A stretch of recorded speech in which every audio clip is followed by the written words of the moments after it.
Who's ready to learn a little bit about private money lending? Who needs private money to do more deals? Anybody? Any hands? How many of you guys have gone through some of the training for private money? Because Space does a phenomenal job of teaching private money lending. A lot of these strategies I've learned from him. I've learned from other masterminds, but guys, there is some incredible. That's one cool thing about this mastermind or just being part of Sub 2 is you get resources to so many things, right? Including raising private money. So I'm not going to give you guys the full, I mean, there's like probably 20, 30 hours in the vault that you can go do. I'm just going to give you a couple things that I haven't seen a lot of people talk about and just give you my strategy, okay? And then we're going to show you guys the case study on exactly how to do it. Hey, there's Corey. Corey, good to see you, man. Do we do deals with Corey? I think you weren't on earlier. We were lots of shout outs to you, man, but also we're going to be talking about Corey's deal. But anyway, Corey asked, do I do deals with other wholesalers, dispo agents? I found some deals in Investor Lift. Yeah, dispo is like, I haven't done a lot of dispo where somebody else just needs to wholesale it, but I lie. I don't lie, but I say that. I just had a call this morning with the Angel and a couple of his partners. They're like, hey, we're getting these deals. We just need to know how to dispo it using novations. I'm like, heck yeah, I can help you there. So Corey, send them over, man. And if I can't help you, I definitely can find who will. Okay. All right, April. So April is new, but a little bit confused. So hopefully, April, I got you up to speed. So today we're going to teach you on private money lending, and then we're going to start making some live calls. All right. Okay, cool. So let's talk about, while I'm talking to you guys, I'm not going to share my slides because I want to be able to show you guys like kind of on this whiteboard, like numbers. And I'm going to share some Excel spreadsheets because as you know, I'm a math guy. I like to show with numbers. Okay. So first off, let's kind of talk about private money lending, right? And structure. So fundamentally, where we start off is you got to think about how are you securing your lender, right? To me, that's the fundamental, like most important thing that your lender's going to know is how are they secured, right? So they could be secured several different ways. They could be secured with a first position lien. I like to break it into three parts, right? There's a first position lien. You could be a second position lien. And when I say second, you could also be third, fourth. I mean, you could put as many liens as you want, right? But typically we deal with first liens, second liens, and the third one would just be unsecured, right? If you don't know what unsecured means, that literally is somebody would lend on a deal and they're not secured by a property or they're not secured by some sort of asset. That's why they call it unsecured. Your credit card, anybody has a credit card, your credit card is unsecured, right? If you don't pay back that, they can't come take your house. Although I say that, and I've bought houses before where a lien had to get paid off based on a credit card. So I'm not quite sure how that works. But anyway, typically credit cards are unsecured. And sometimes you can buy, like I've borrowed from, for example, my parents. My parents have done some deals where it's not secured, right? They know me. I don't have to go give my parents a lien on a property. But pretty much every other lender I work with, it's always secured. So don't expect to do a whole lot of unsecured stuff.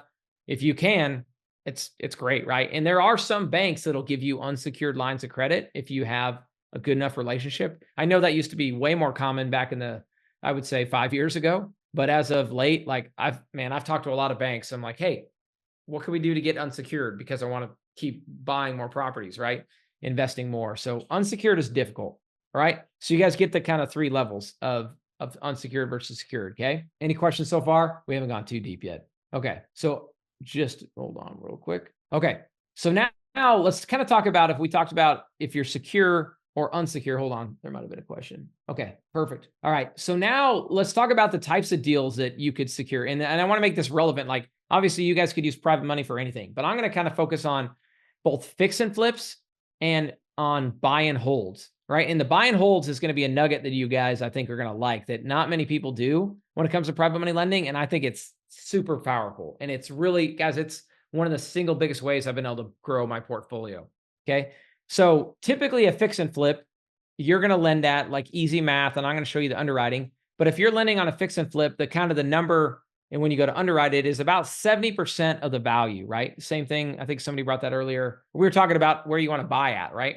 Well, if you're a lender, you typically don't want to lend more than 70% on a fix and flip, right? We go higher. I've had lenders go up to 75, 80, but typically 70% is a really safe number.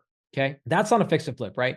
And the risk of the fix and flip and why it's 70% is what happens if you start flip and you can't finish, or what happens if something happens to you, right? What happens if your lender or you lend to someone and they either disappear or something, heaven forbid, bad happens to them? Okay. You want to know that this property has enough equity, meaning that if it's 70%, you got 30% equity, that you could still get this house sold, right?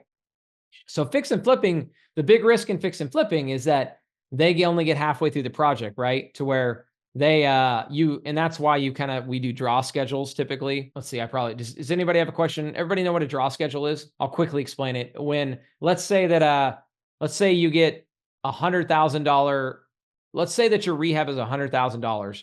Your lender sometimes they won't give you 100,000 up front, right? Because if you give you 100,000, you know what? I should just break down. Let me just break this down because I'm going to share my screen now, guys, or I'm drawn on the whiteboard. Here we go. Okay. All right. Hopefully I can write small enough here. So, okay, let's just give you guys a kind of an easy deal to look at. All right. So let's say that we're purchasing a house for 50,000, 50K is the purchase. And let's say that 20K is the rehab. All right. And let's say our ARV is 100,000, right? 100K is our ARV, right? So this is how, if you add these together, that's 70K of total cost, right? And the ARV's 100. So that's where we get our 70%, right? So we're good. We're at a 70%. Okay. Now the risk is, let's say you start this job and your private money lender funds 70,000. You use 70,000 right away.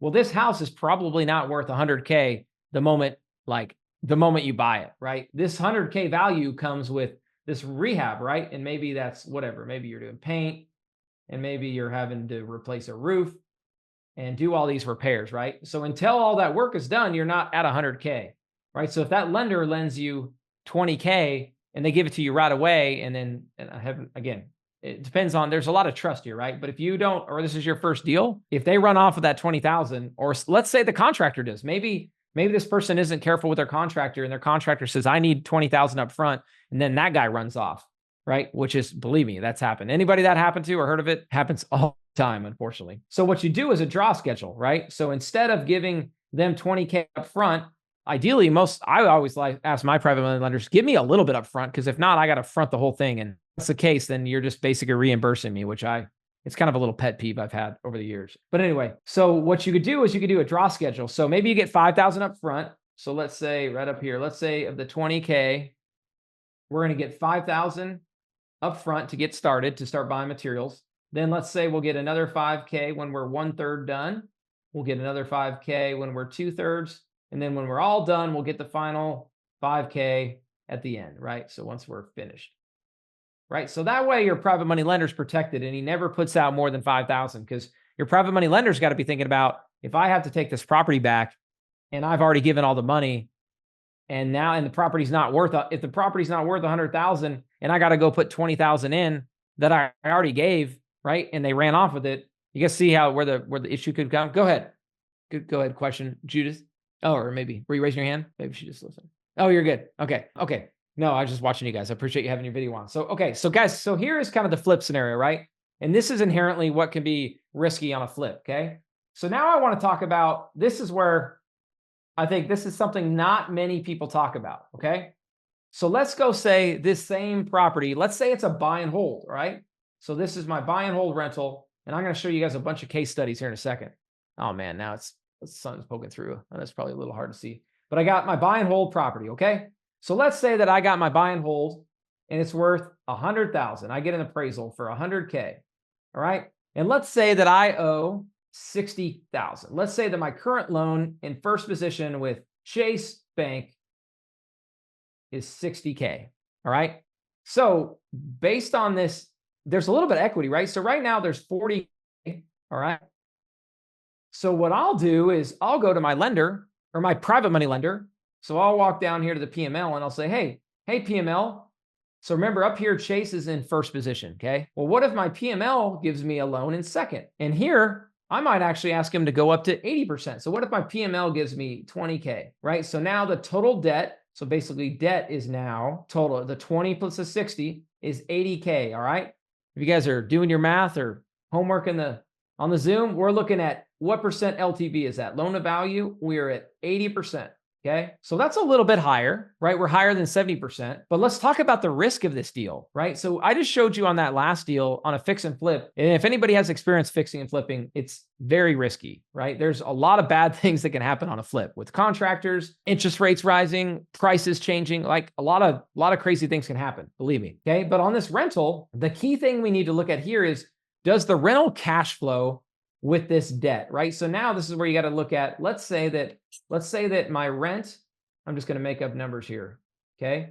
So if I'm explaining this to my PML, let's say that on the same property for 100K, I should think of a real world example. If I have one at 500K, let's say that my rent is, let's say it's a 1% rule deal. How about that? 1% rule means I'm getting $1,000 a month from my tenant, right? They're paying, I've got a lease signed. And let's say that this Chase loan back here, this Chase loan, let's say that my Chase loan payment is $500 a month. Actually, on 60K, that's probably less. That's probably, let's say it's 350. Okay. All right. So my guy, 350 here. And then let's say that all my expenses, my insurance, taxes, basically all the expenses together are another $250. Okay. So if we add that to, so now I want to look at, well, what is the cost of this debt? All right. So this, my PML is 20,000. Hold on. I'm going to keep this in line for you guys. Okay. So we're going to talk about the expenses are, we said 250. Okay. So now let's say this PML loans me $20,000. Anyway, let's say that they go 12% on the 20K.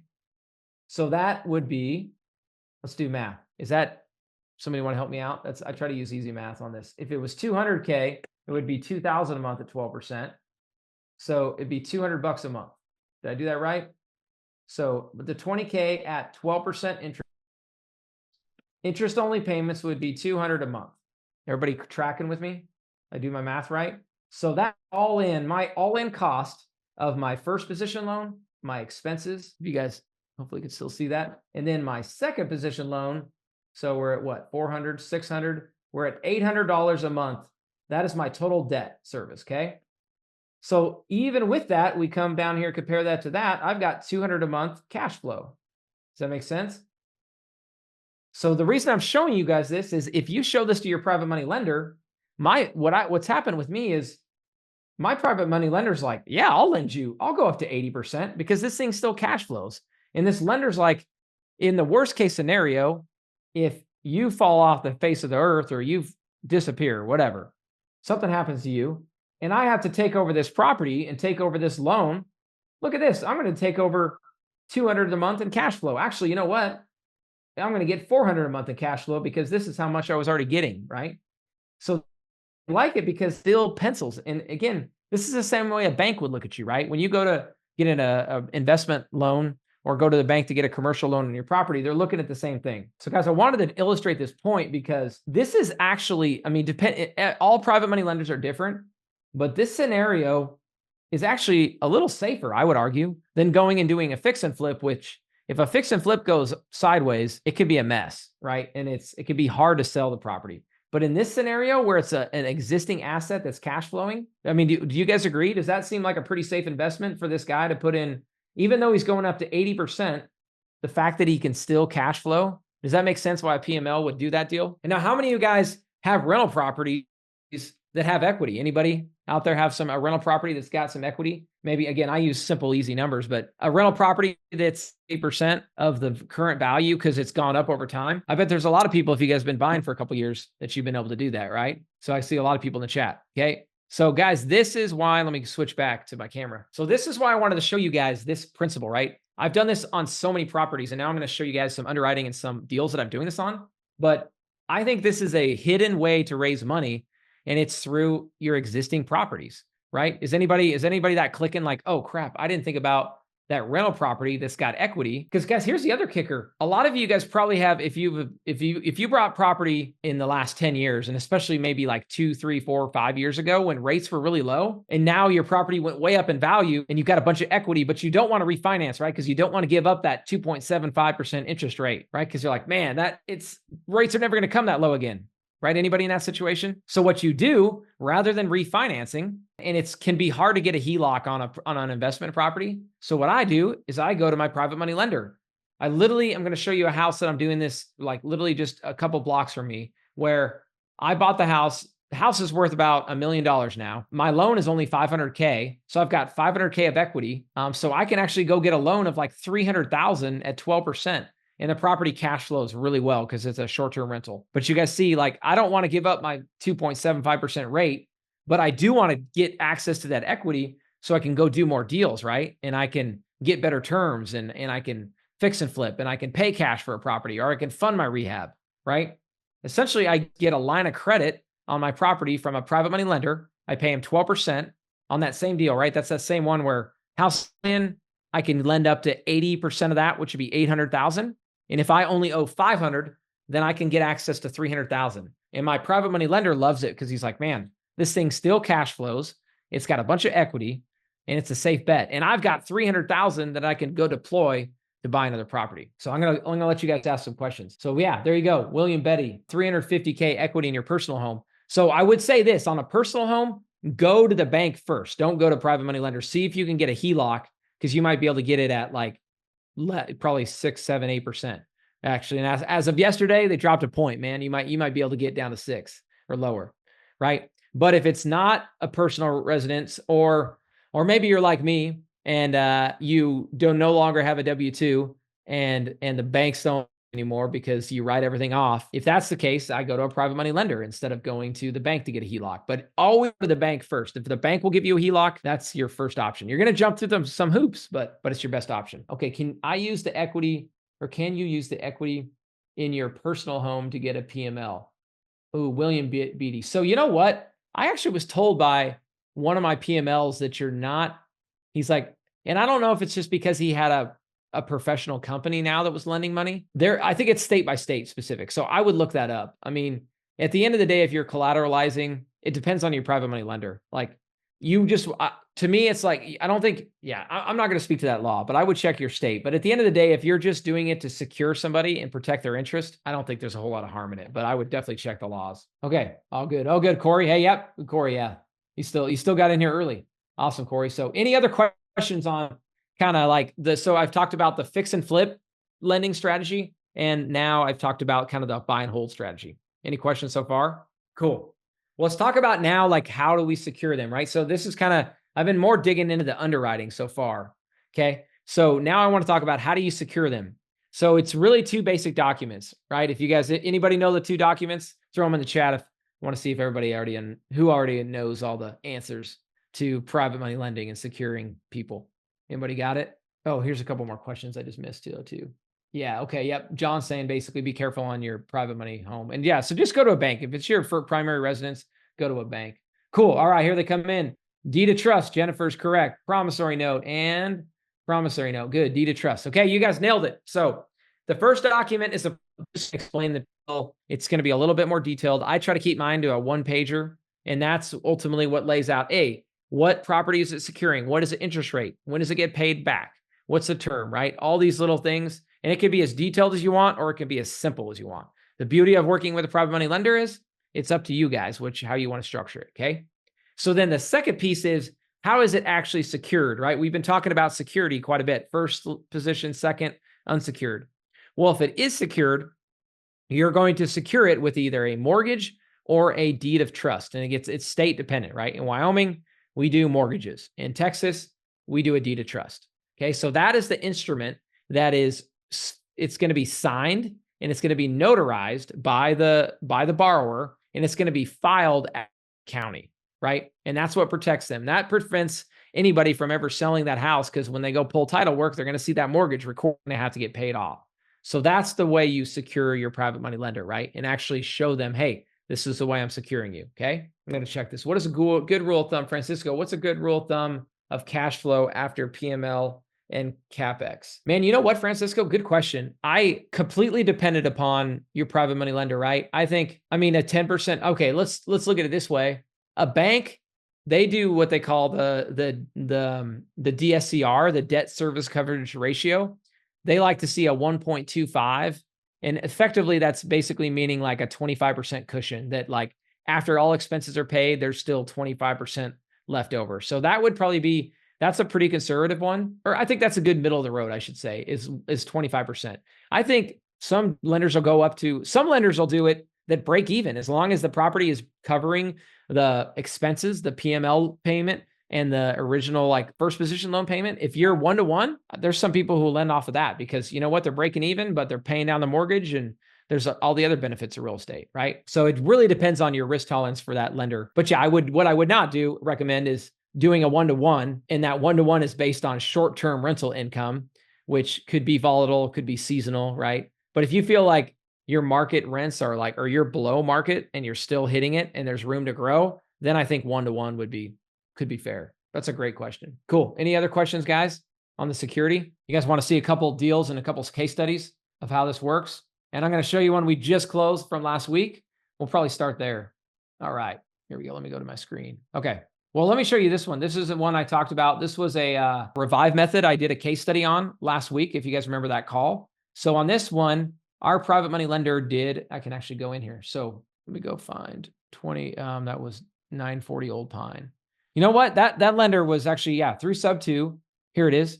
She lended, I remember her, she did $80,000. And that one was a little bit lower loan to value. So we just did 10% on that. But maybe you guys are probably like, what in the world is Casey showing us another spreadsheet? This is confusing. This is a lot going on, right? But guys, this is what I do. So my little tip for you guys, and something I've been doing for a long time because I do so many deals, is anytime I get a new deal, I have this list of investors and I give them access to this Google sheet. And some of you guys on this call might be on it, right? So this is where I underwrite the deal for them. I show them all the information they want to see. And basically it's kind of like a first come, first serve and as soon as I get a new deal, I let lenders basically go say who wants to do it first. Okay. So for example, this one that we did here, and the ones that are crossed out are deals we've all done. So that 940 Old Pine, let me go back to 940 Old Pine. Okay. So I typically like to give them a link to, and I'll cover this more like in the future weeks, guys, but I'll just open my due diligence folder, right? So I always have a CMA in here. I'll typically have a scope of work somewhere in here. Yeah. And then I'll show them like the title work. I like to show my private money lenders as much as you can, because I like to show them the proof of insurance. I like to show them our purchase contract. The more documents you can share with your private money lender, the more comfortable they're going to feel. Okay. So I like to show that. I like to always show them the photos of the house. And then, then this is where we get into the underwriting. Okay. So this is where I say, this is actually basically the duration. This is how long I plan to use the money for. Okay. And then this is not the best example. Let's go up to this example because you can see all my headings. Okay. One we just did was this one up in Billings, Montana, 3 to 6 months. This is when we're going to fund it. So this is the private money lending amount, right? It's $75,000. And then I say, okay, how much interest? Guys, I always pay annual interest. So this is 12% annually. So if I pay them back in 3 months, effectively, I only pay 3%, right? So this is that calculation that's simply just what is the investment amount times 12%. So that's how much per month. This is the current debt on the property, right? For example, this was a sub 2 loan because I always want to show them the total debt on the property. I want to make sure we're under 70%. Okay. Here's the mortgage payment. Here's my rehab.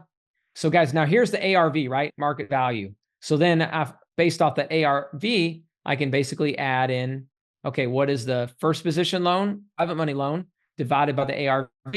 That gives me 70%, right? So this is a fix and flip, and I try to stay at 70%. But I give my lender all these numbers, right? I want them to see all this so they feel comfortable before lending or investing. Cool. Any questions? I'm going to go check in the chat. All right. Ooh, Gabrielle. Sweet. She's in Houston, going to come help me out.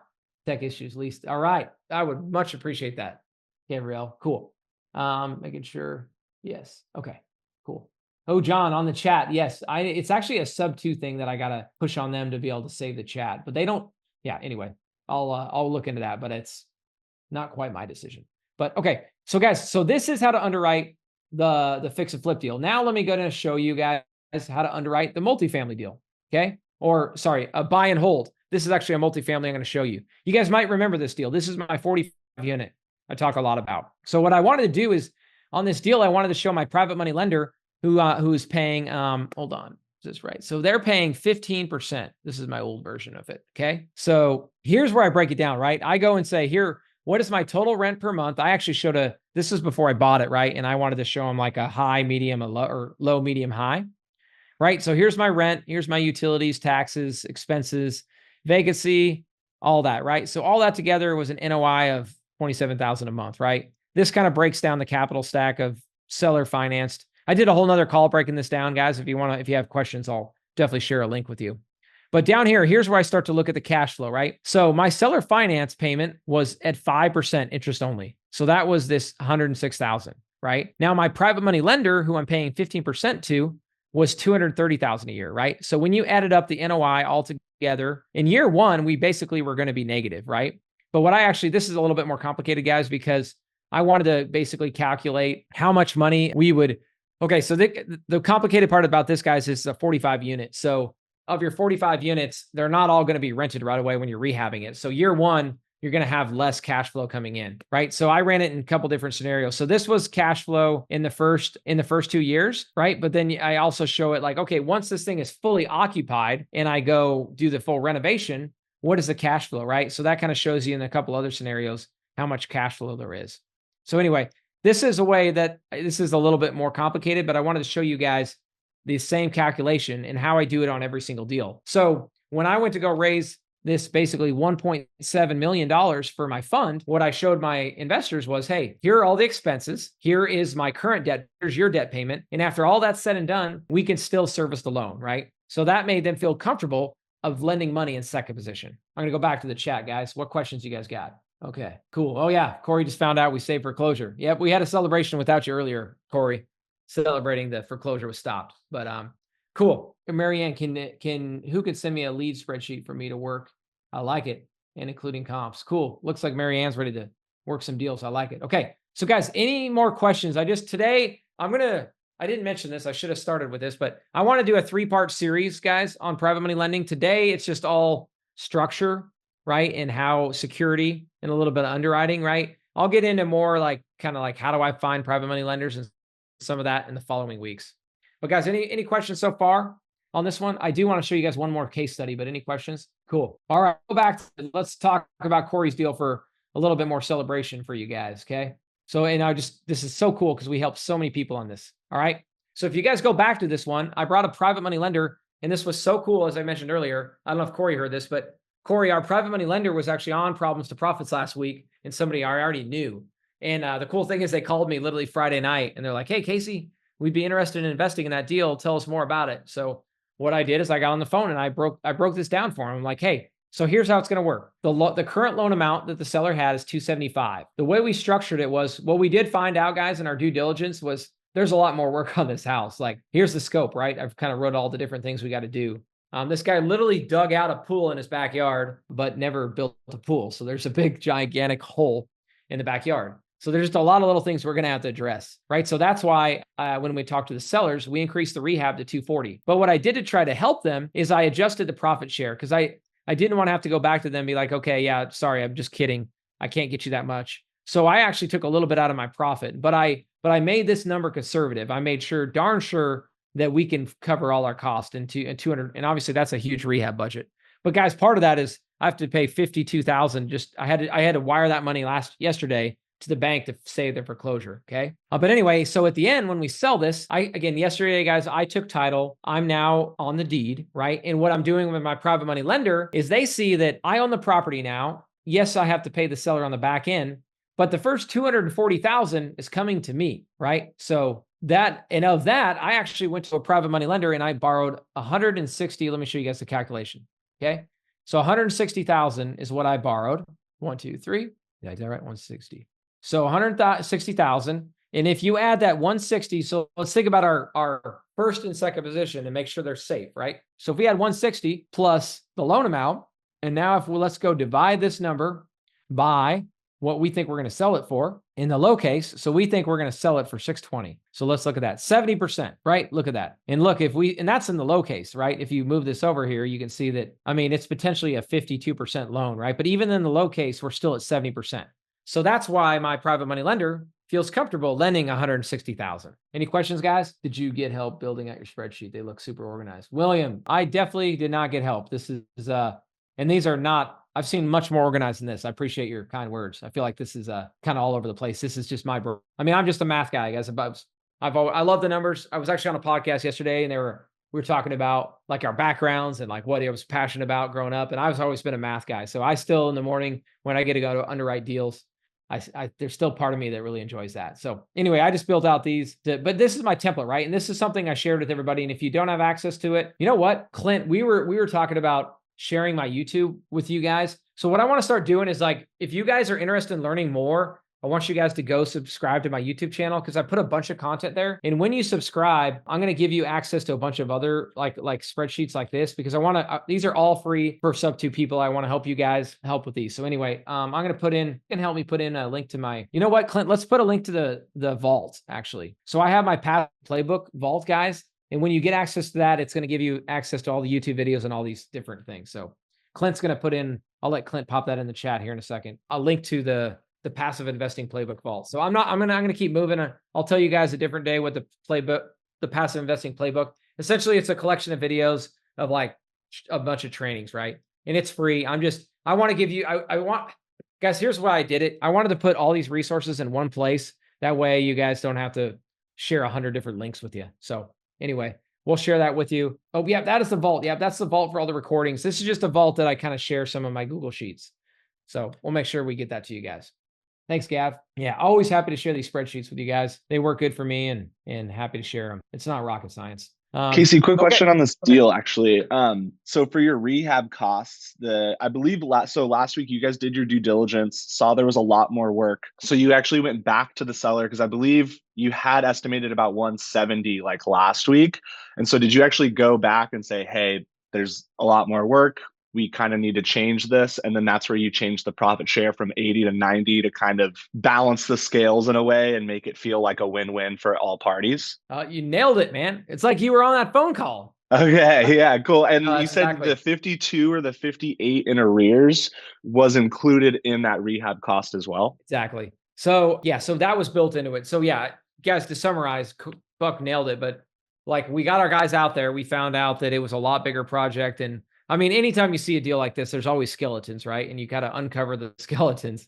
And what I did is, yeah, I simply just added to the rehab and I just walked them through. And guys, I actually recorded it. So if you guys are interested in that, that's something else I can share with you guys. It's going to be, we'll put it in that same vault that Clint's going to share the link to. And because I basically, this was a cool case study. I wanted to show you guys from like start to finish. And man, I mean, me and Corey did that call on the Friday, like 2 Fridays ago. We did the other call, the next week when we finally got the husband on the phone. And then I did another call. Man, I was working this lead all week to make sure, because we also were a little bit afraid of the seller staying in the house and having squatting rights. And everything was fine, right? But I've been deceived before, where people like, they'll say everything you want to hear. And then when it comes to getting out of the house, I just didn't want to have to go through an eviction in Washington. So anyway, we were working through that, making sure we got the mortgage caught up, making sure we had all the deed and everything signed. It was down to the wire, but I'll share that link with you, Buck. Cool.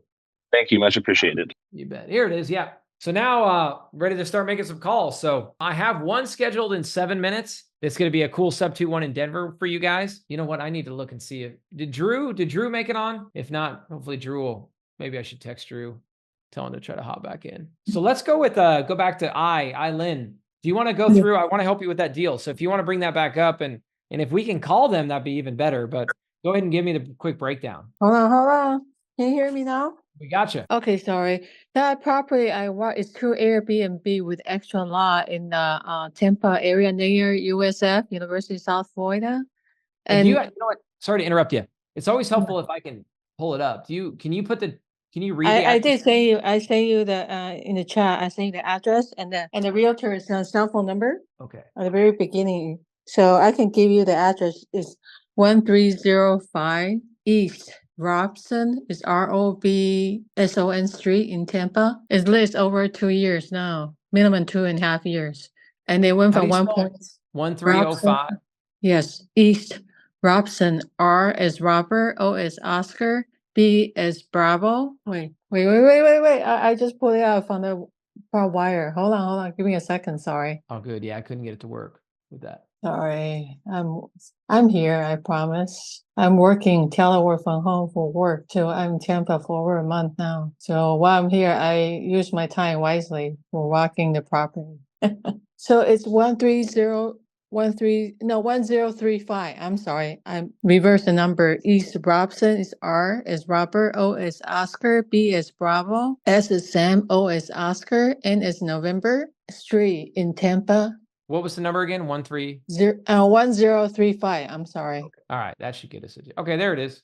Okay. It's up and coming area, and they have extra lot. They have parking lots to Airbnb. It's official bed and breakfast. When I was there, and the furniture's all come included. They went from 1.7 to 1.4 when I walked the property, and now it's 999,000 and whatever. And the owner, when I walk in December, she just got a hospital 2 heart attack. Oh wow. Okay. And the realtor is her best pal. She won't budge at all. And she won't let me even talk to I was in the property and the owner was in the house. If you count owner's building, so it's 3 buildings, one in 3 lots. And Got it. Mhm. Okay. So it's not showing us listed, at least on Zillow, but maybe it looked like they pulled the listing. Is that true? Do you know? No, but when you look at, I know, like if you look at Zillow, it's off. But when you look at PropWire, it's still for sale. So they Okay. playing this game for about 2.5 years. They put it all, put it back, put it all, they put it all, put it back. Okay. Do you- Have you called? Have you talked to the agent at all yet? I met with the agent, but now this time when I came back, I spoke with agent. She and I had a good conversation back last year. I had her cell phone, and she just lived like 2 street over. So, and let me give you the realtor cell phone number because she went. I mean, everything you had to go through her, and the owner won't talk to anybody at all except for her. Okay. Yeah. Let Go me- ahead. What's their number? And what's her name and number? Her name is CHI. B is Bravo, and her cell phone number is 813-625-6520. One more time. 813-625-6520. Okay. What was your name? Her name? CHIB. Chip Chib. Okay. is a female. So Okay. All right. Yeah, let's try it really quick. And then that other call coming up. And Drew, if you hop on, message me in the chat. I just gave Drew the link because we're gonna call his lead in a second. 625. I'm here, Casey. Sweet, man. All right. I'm gonna try this one we're gonna call your lead next. So can I help you? Hey Chib, this is Casey Gregerson. Giving you a call on the hey, I was just actually I was talking to Eileen. She's one of my partners I work with, and we were talking about this house there in Tampa there, the one on 1305 or 1035 Robson. Is this one? Yeah, So do you guys still have it listed, or did you guys pull it off the market? we pulled the house off the market, but the land's still listed. Oh, what's their plan with the house? Are they just they're not gonna sell it? Yeah, they're gonna eventually put it back on the market probably sometime in the spring. Okay. Because because the house that they were, it's a whole thing. We had it under contract and it fell apart. But no, they're definitely interested, but we just took it off. She's in the hospital right now. Okay. I did hear that. I'm sorry to hear that though. Okay. Who are you're afraid of who? With her name is Eileen. Yeah, or I. Oh. Yeah. I walked the property in December. So That's okay. I know her. I'm sure I know her. That's okay. Been having a brain fart. It felt terrible. Tell her I'm so sorry. That's okay. That's all right. She's listening. We're on speakerphone, so you're good. Yeah. That's okay. Well, cool. Well, all good. So yeah, do you think, okay, so I don't know if I got much into, but the way what's your experience like? Have you done a whole lot of creative finance where like the seller will finance the house and it is absolutely not do that in any week 4 hours. That is not going to happen, and they're not Really? going to do it. Plain Okay. and simple. And I don't have anybody else that's doing it. No. got it. Basically, no. You know what? These people, if they want to they're going to take that money because they're going to utilize it to the next house. They're not in the business to rent. If so, they'd rent. If they want to do it, they'd rent it. But no creative financing, no owner financing, none of the above. Got it. Okay. And it's mainly because they need the money to go buy the next. They're going to be traveling the world and they're not coming back. They don't want to be. And you know what? Right now, they're landlords because it's an Airbnb and it's beautiful and it's booked solid and they do it. If they wanted to do that and still, they would do it. But no. Really? Yeah. Even if again, and I'm with you. I mean, honestly, I buy a ton of deals in that exact scenario where they're tired of being the landlord, but then they get to be the bank instead of the landlord. Yeah. Right. Yeah. And No, yeah. And it's a hard no on any of mine. got it. Okay. No, anything. That's fair So- enough. Well, let me ask you this. Is there any value add to where because the only other thing I could think about if it needed like, yeah, a decent rehab, and then you could, because I know you guys were listed really high. This thing is tits. No, everything is top of the line and done. No rehab, no anything. And I don't work with investors either. I really have had no good experience with investors at all lately. Yeah. I've had nothing but shit show, and I'm sick to death of them. I'm going to be telling you perfectly frank. Yeah. Yeah. There's plenty of them. Here. Yeah. It's every other call, and they're all dicks, and I'm sorry, but they are. Yeah. That's all right. Well, hopefully it won't say that about me at the end, but yeah, I get it. It's just been awful.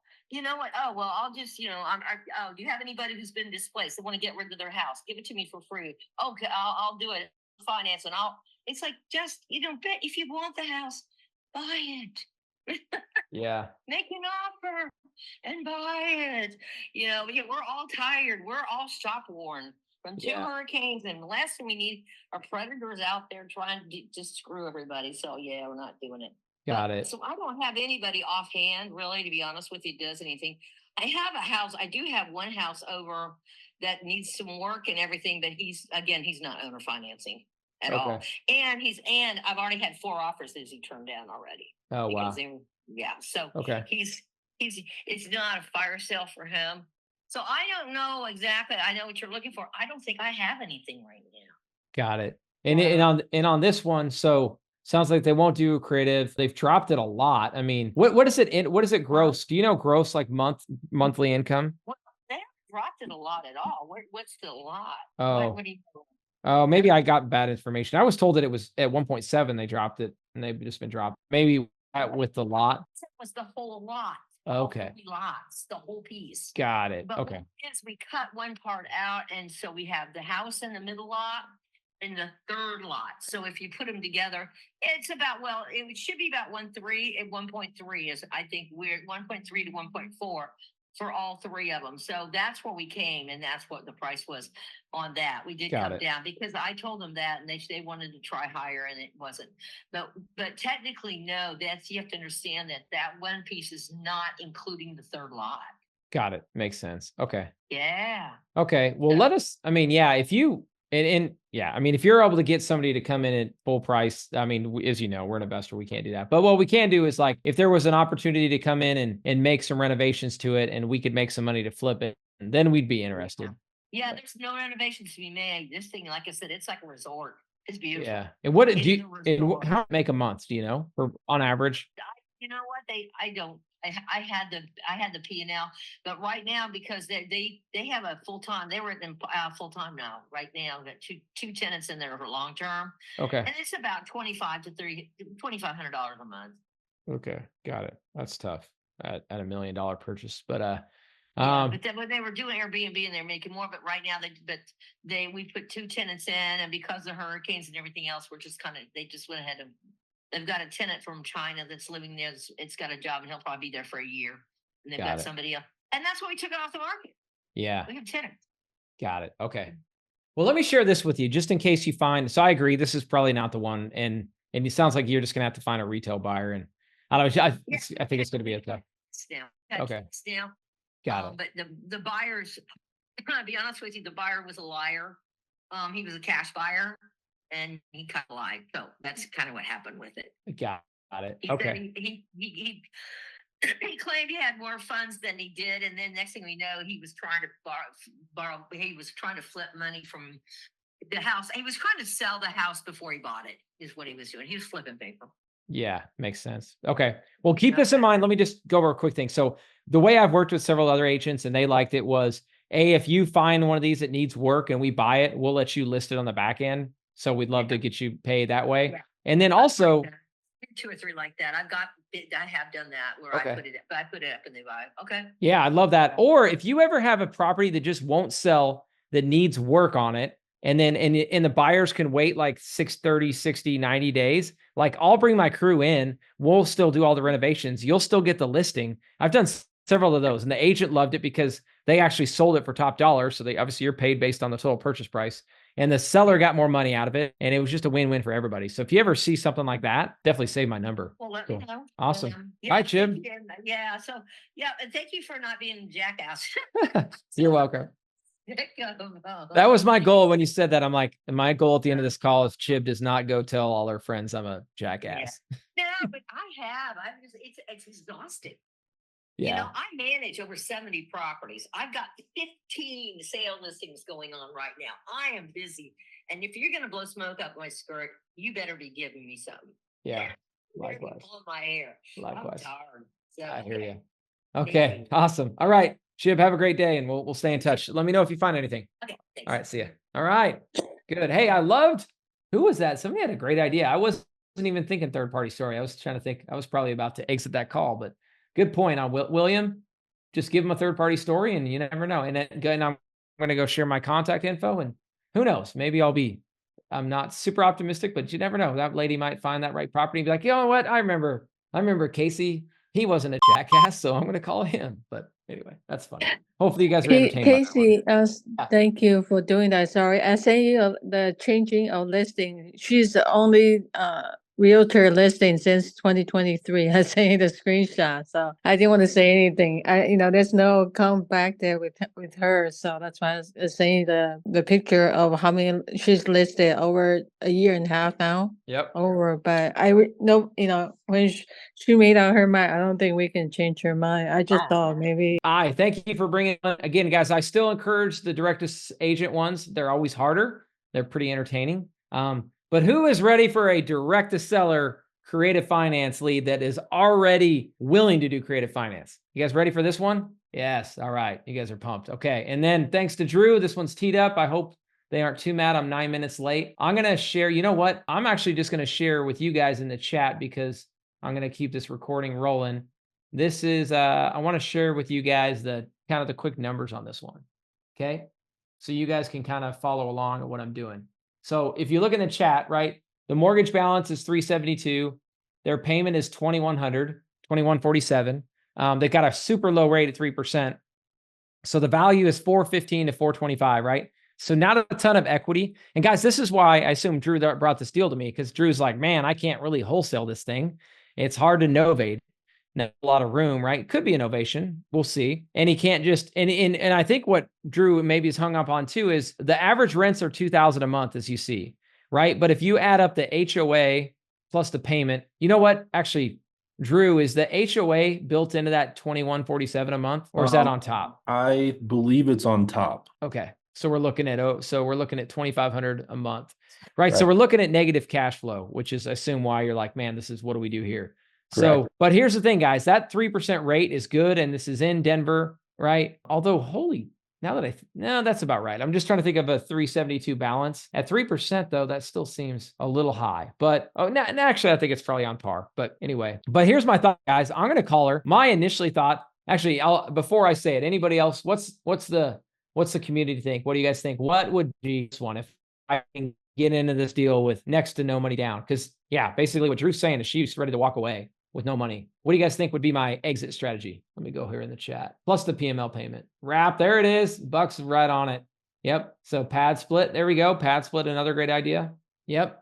Yeah, guys, my initial thing is wrap, right? I'm going to assume in Denver, there's plenty of people who, like, especially with the way the market's gone up, that like if somebody can walk into a monthly payment of $2,500, and you know what? I meant to pull up that house. Drew, this one's not listed, right? Or is it? No, it's not. This is just a condo. Sweet. Okay. Well, I was gonna say I would have spoiled everything if it would have been listed. Oh man, yeah, I got some pictures. Looks like it's nice too. If I got the right one, 39, maybe 3905. Okay, cool. Well, guys, I'm gonna call this one and we'll see. Yeah, we'll see how we navigate this one. And her name is, all right, I got it all here, 230. Okay, Sarah. All right, let's give Sarah. Oh, you know what? Hold on. I think you texted it to me, right, Drew, the phone number? I just emailed it to you in the email like right. 2 seconds. All right. Minutes ago. Okay. Expecting a call. Sweet. All right, guys. And I'm just gonna say I'm your partner. Perfect. Hello, this is Sarah. Hey, Sarah. It's Casey Gregerson. Give me a shout. Did you gonna give you a call? Yeah, he did. Okay. Awesome. Sweet. Well, anyway, yeah, I wanted to see if I could help. So me and I've known Drew for a while. We've partnered on a couple deals. We're actually open to partner on more deals. So excited to chat. Do you got a couple minutes? I know. Sorry, my last call went a little long, so I'm a little late. For the next 30 minutes. So okay. Yeah.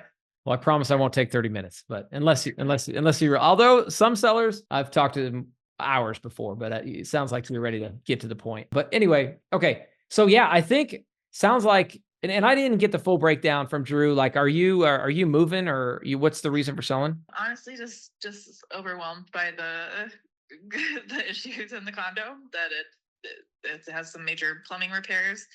They are being covered by insurance, but I'm still just feeling very overwhelmed with dealing with the process. Got it. Okay. And is the HOA paying for the plumbing, or are you having to pay for it? Well, so the HOA is paying for the pipes. Insurance is paying for the access and for the repairs. Got it. Okay. Water damage and such, and it's like, yeah. So. Got it. Yeah, and how's it? I'm sure it's never fun, but has the HOA been somewhat accommodating? Like, I'm sure it's a pain, but go ahead. Super small building, so it's like, yeah, I think that's part of our challenge, is just not, yeah. Oh, you're just saying it's a smaller building, so It's less. 5 units in the building, so 5. basically everyone is the HOA. Oh, I know. Okay, I know exactly what you're talking about. I've got one where it's 3 units, and it's like no one wants to volunteer or do anything with it. So, okay, all right. Well, that's helpful. And just to clarify, see, your monthly payment's $21.47, and then the HOA is $400 on top of that. Yeah. Okay, got it. And it seems, I'm just thinking, like, if you got like a 3% rate, did you do like a 15-year amortization, or was it 30-year? Do you remember? Yeah, Okay. 30. Okay, it just seemed like your payment was a little higher, but I'm assuming that's part of it too, huh? It's just the monthly payment. Mortgage insurance too, I think, is still. Oh, okay. I think we're still on PMI. Got it. Okay. Got it. So if you walk away, you would, yeah, you're just going to go rent or something, or are you? Yeah, pretty much. Yeah, exactly. That's our plan, is just to go rent. Got it. Okay. And is it, other than the plumbing issue though, I've got notes that it's about 5,000 in repairs. Is there anything else that I would need to do? Because what I'm going to do is I'm going to try to place a tenant in here right away. Well, it's not livable right now, so that's an important factor to be aware of. Okay. That the bathroom is completely torn up. Okay. But is there any other parts of it that's tore up other than the bathroom? Well, the kitchen, there's an insurance claim we're starting on the kitchen, and there's water damage in the kitchen. So, like, to properly fix that, would mean tearing up the kitchen. Got it. As well. Is it in the ceiling, or is it down on the floor or the walls? Well, I don't know. Yeah. All over, all the above. Yeah. Because the leak came from above, or, well, I guess it had to have probably. Okay. Above, yeah. And it was a plumbing leak. Okay. How confident are you in the fourth? Like, I know I have 5K in repairs. Like, who gave you that number? How confident are we? Oh, we probably me and Drew were probably estimating. Have you got any bids for it or anything? And how much is insurance? Sorry, I'm peppering you here, but you mentioned insurance paying for some of it. So insurance for the bathroom is $40,000 for the mitigation, and demolition repair piece. Okay. We paid like $10,000 for complete repipe. Oh wow. Oh, so you got the. Yeah, so it's all copper now. It was galvanized steel in the bathroom. So for my unit 2 and above unit 4, is on all copper now, for the water lines, and yeah, so that's significant. Okay. Kitchen, it's going to be up to the HOA how expensive they want to go, whether they just do a quick fix repair or if they do something on a similar scale. Okay. Yeah, got it. So, okay. So I don't know if you realized all that. I know that might mean that you guys have to go back to really think on this, but yeah, no, that's okay. I mean, here's what could save this or make it work is if the insurance is going to cover, like, do you think there's enough money still from the insurance to cover all the work and get it back to looking good again? Or is there a deficit? Yeah, no, concerns with that. I mean, definitely, like, the HOA is getting pretty low on funds. So as far as and are they? And sorry to clarify, so they're the ones that got the $40,000 claim. It's going through their insurance, not yours. Yeah. Got it, because they caused it, huh? What was what caused the issue? Was it just a leak in a above unit, or a water line bursted, or? Yeah, honestly, like, they had in the bathroom, the pipes were original from 1938, so it's all galvanized steel, and it was like, there was some pretty bad corrosion, so like the pipe completely split, so they weren't able to repair. They had to completely replace. Got it. Okay. Of course, we opted to do because Okay, makes sense. And And then Joey paid for most of that. It was, we did opt to have us and the above unit pay for a portion, okay, which is already so it looks dealt like. with. And when did you buy it again? Would you? 2021. Oh, so you were. Did you? I just see I was listed for rent off and on. Was that you listing it for rent? Are you looking at the right unit? Oh, maybe not. Oh, yeah. I didn't. This one actually doesn't have a unit number, so it's 3905 East Second Avenue. Yeah, unit 2 is Got it. where we are. The unit 1 is a rental. That's probably the one. Okay. And wow. So they were, okay. So the one I'm looking at, yeah, it doesn't say what unit it is, but it's a 2-bed, 1-bath, 1,100 square feet. It's probably the only one in there. It looks like they were renting it, or at least they had it priced at $3,600 to $4,000 a month. Do you have any idea if that's accurate? Which unit? It says, it doesn't say on Zillow, unfortunately. Sure. There was an attempt by unit 5 to rent, but they ended up not doing it. So like he was thinking he was gonna relocate, then he didn't. So got it. Well, either way, I'll do some of my homework there. Yeah. So kind of here's what I'm thinking is if there's still some money to get it all fixed up and put it back together, then what I would propose is I don't know if Drew mentioned this, but what we do is we just take over the loan, right? Because I'm sure part of you probably is a little bit nervous about. Yeah, I'm sure you don't want to get a foreclosure, and I'm sure this payment is probably painful, and you'd like to cut it down to your monthly mortgage payment. yeah, I mean, honestly, that's not really the issue. It's just that and I expect to probably pay similar in rent. Yeah. But it's just It's more the dealing hassle. with Yeah, the it's just hassle. of dealing with the contractors and everything like that. That is just more than I want to be dealing with. Okay. Okay. So with assuming the mortgage, like, I mean, what are the financial details on something like that? Like, Yes. would you guys would there be any payout to us? So what we can do, okay, well, just because there's so much hair, what we call it, hair on this deal with like all the plumbing stuff. No, like I don't think it's realistic to think we'll get you any cash, but what we could do is we could take over the headache.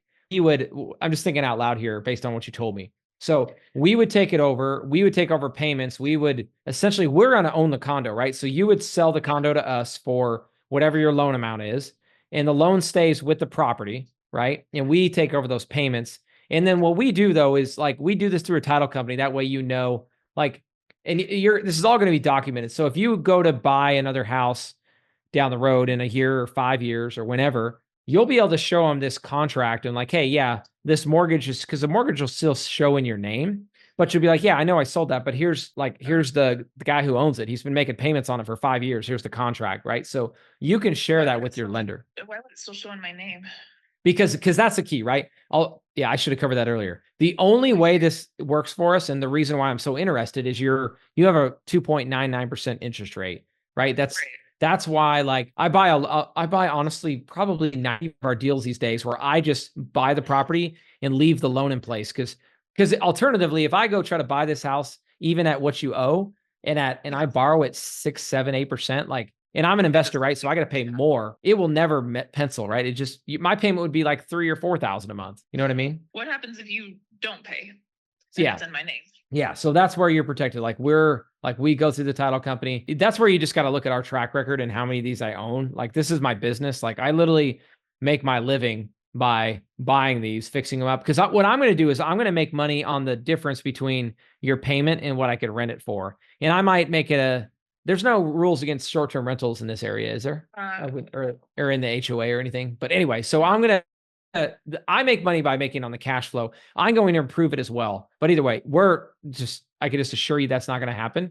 And you're protected through all the documents. It's going to show that I'm taking over the loan, right? And we're going to go through an escrow company. And the thing is, we're going to fix it, right? So let's say you didn't trust me and I didn't make the payments. Like, we're going to go fix this whole thing up, and you would be able to step into this property and make the money I'm making, right? So I'm not going to let you do that. Like, I'm going to go invest money, invest time to go through all these plumbing headaches and get this thing back online. Does that make sense? And the other thing is, we can always look. Well, any questions on that so far? I mean, so like it would be written into the agreement that if you do not make the payments, then, which I mean, I'm not saying you're not going to, but I'd need to protect myself. Yes. In the event that would happen, if things go south for your business for one reason or another, like I don't, I don't want to be on the hook Yeah, for something really foolish. exactly. So you would be protected where you could step in and you would become the owner again, right? Yeah. Yeah. But I mean, but we can, and there's some ways if that's a legitimate major concern of yours, which sometimes it is, in those cases, we do what we call a contract for deed, to where it's just really simple, to where the property would go right back to you. Right. And then again, I'd lose all the money and time that I put into it if that were to happen. Right. And you're actually you're going to come out way better. That would be, if I were you, I would be hoping, well, I don't know, you don't want to take it back over, but that would be a good scenario for you because you would be making the money I'm making. But I can set it up to where you don't have to go through all the foreclosure and all that. And that's why we do contract for deed. Okay. I know you probably, and here's the thing too, we don't have to do it for 30 years, right? Like a lot of times we'll put like a 5-year balloon on it, if that makes sense. So that way after 5 years, I would have to go refinance or sell it. Okay. That way you don't feel like you got this. Yeah. But sounds like is that your biggest concern? If I'm hearing you right, it's just like, what if we don't make the payments? They didn't know the details of any of this, so I'm just processing it all. But yeah, I mean, that definitely would be a concern with this kind of thing. The other question I would have is just if you know what kind of impact this would have on my own credit score, if that's going to be a negative impact. Yeah. Are you current on all the payments? Oh yeah. Okay, cool. Yeah. So it'll actually help your credit because you're going to continue to show credit history on this house and we're going to make them. And we can, again, I can go through an escrow company too, to where you see every month that the payments being made. And just that way you don't have to be like, oh crap, do I need to check? I got to go check every month to make sure Casey paid my mortgage. Like we'll go through an escrow company and then they'll make the payment and you'll be notified. It's another way to work it, but it'll be good for your credit because you'll keep making, yeah, you'll continue to have good payment history. Okay. Yeah. I mean, I really have to think about this. Is there do you feel like you guys need to get back together knowing Yeah, the details you know now? for sure. Yeah. Yeah, I think we both should kind of soak on this a little bit. Months before these repairs are done. Yep. And, it's not rentable right now. So yeah, I think maybe that was not clear from our initial conversations. Yeah. No, that's for sure. So my thing would be, I'm going to let you think about it for a little bit to where, I mean, I can put you in touch with other people who've done this, like a ton of them. And I'm just going to send you a link to my company website. So, we're like, we didn't just start doing this last week because I read a course. We do this all day, every day. So I want you to watch that. And because really, I need you to be comfortable that I'm going to make your payments because I've kind of walked you through like all the contingency. But if you're not comfortable, then it's, just to be honest with you, I don't want to waste your time. It won't make sense for us to go figure out all the plumbing issues and all that. Right. You know what I mean? Yeah. But if you're okay with it, then yeah, I'm going to take a serious look at, okay, what's it going to take to get this thing back online, make sure there's enough money from the HOA and all that to get it back online. And then, yeah, essentially we would. So that would be like the HOA getting a loan as well to deal with whatever level of repairs are identified because we don't know yet. We haven't opened the wall. Yeah. Yep. All good questions. But yeah, do you want to, any other questions for me on how this would work? I don't think so. So you said it was called contract to deed or contract. Yeah. Contract for deed. So essentially, yeah, we enter into a contract where I make payments to the escrow company. They make your mortgage payment. And then where you're protected is if I don't make my payments, you can easily step in without having to go through a foreclosure on me, right? You would actually just step back in, keep making. Honestly, what you would do if I were you, if that happens, I would go in and I would just go sell it to somebody else. Cause I do think, as you know, the market, especially in Denver, just goes up and up and up. And if this happened in 12 months or 3 years, you'd be like, all right, sweet. Now I'm just going to go sell this thing for 50,000 more than what I bought it for, Right. Okay. Well, yeah, this is all good stuff to think about. You guys can get together and I would not be walking away with any cash here. That's okay. Correct. Yeah. I mean, unless the only difference would be if we find out that there's like money left from that 40,000 and we could put it all back together and there'd still be money left, there could be an opportunity there, but sounds like it's kind of unlikely. Most likely not. Yeah. Okay. All right. Well, thanks for the information. We will think on it and get back to you and you can do the same after you guys get a chance to talk. Sounds good. Awesome. I appreciate it, Sarah. Through it. Okay. Thank you so much. All right. Bye. All right, guys. What questions? I was going fast there. She was definitely a little more. Yeah. I mean, guys, the HOA thing is for sure going to be a pain in the butt and could potentially kill the deal. But guys, I didn't want to go overwhelm her. with like a wrap and me wrapping this to somebody, but I think this would be a wrap. We would just want to go find somebody who actually wanted to live there, wanted to get in there with no money down, or maybe we could wrap it for 20K. They could get into this property for 20K, take over this payment of what is it, like 2,500 a month with the HOA, and then and get in for 20,000. So that would definitely be my exit on it. Okay. Yeah, you got it right. So Ernie's got it as far as that's why I was trying to, I try to put myself in her shoes and like tell her, hey, here's kind of the ways you take it back, right? We're gonna make our payments. This is a business, whatever. But okay, she gets depreciation and equity. Yep, good point, Gav.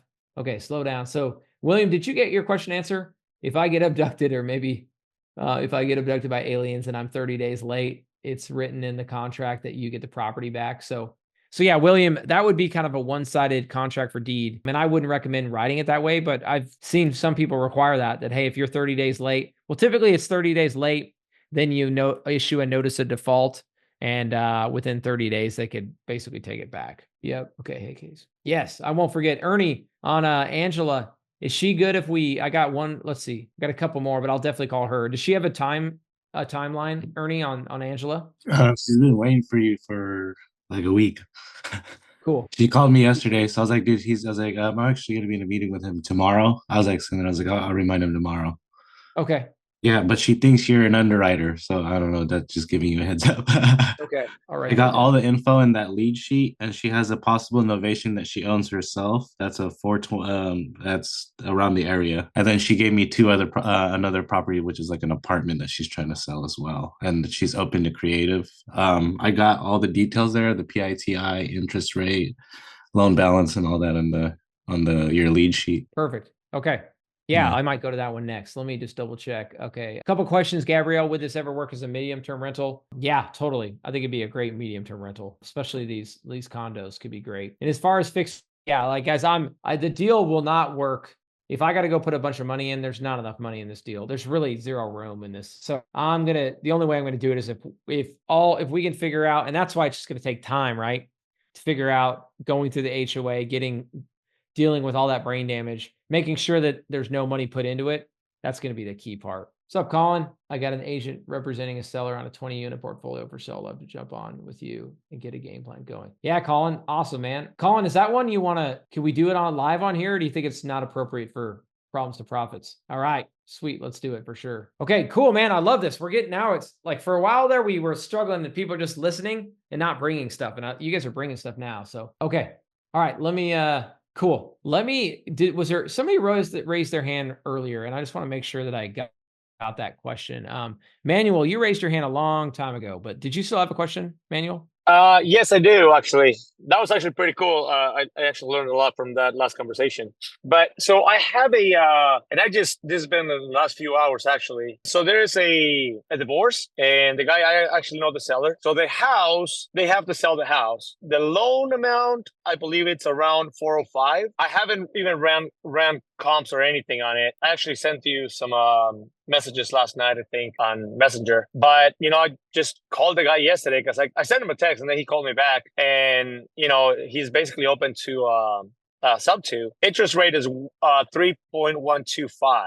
And so total payment, taxes and insurance is 2,500. He said that rent could go for about 2,800, but I mean, that's just coming from him. I don't know. So he would walk away from it. Basically, he wants, because he's got to give about $35,000 to his ex. I'm pretty sure I could talk him into maybe seller financing the other stuff. So I don't know. I mean, I'm pretty new to this game, so I've done some stuff in the past. I did a 50-acre property that is seller finance. Actually, that's where I live. But sub 2, honestly, I've been a bit nervous. I don't know. What would be your take on that? Got it. Okay. And I just pulled up your message too. So PITI is 2,500, and then we're thinking it could rent for 2,800, and he's asking for 70. Do you know roughly what the house is? It's listed for 505, and I actually know the realtor. I know the agent like very well, actually. So I was thinking about calling him. I haven't talked to him in a while. And the seller said that he's kind of been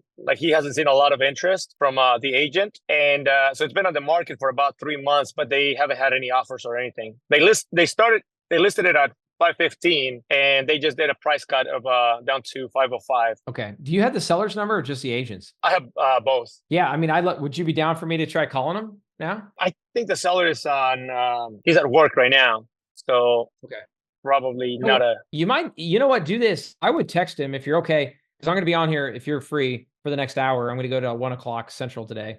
So I would text the seller and say, hey, would you be able to take a quick break for 5 minutes in the next hour? And if he does, then we'll call him. Okay. So he already, like I said, he already agreed to, doing sub 2. I'm like, hey, I mean, this would be creative finance. And it's basically where I would buy the property if we could work this out, but I would need you to stay on the loan because that's the only way I would basically be able to pay, the highest amount for you. If you can stay on the loan, because for the interest rate basically. And he's like, yeah, it's like I don't know exactly how that works, but I'm totally open with it. And one of the questions which you answered to the last call that you made is that what happens if down the road I want to buy another house? Would that affect my and I told him, look, man, like I'm not 100% sure, but it's basically if we can prove through a contract that I've been making the payments and all that, it should not affect you. And he's like, okay, if everything works like that, then I'm totally open to it. And so here's the other thing too. I was talking to my younger brother who is actually renting right now. He's been kind of bugging me like, dude, you need to help me buy a house. And I'm like, okay,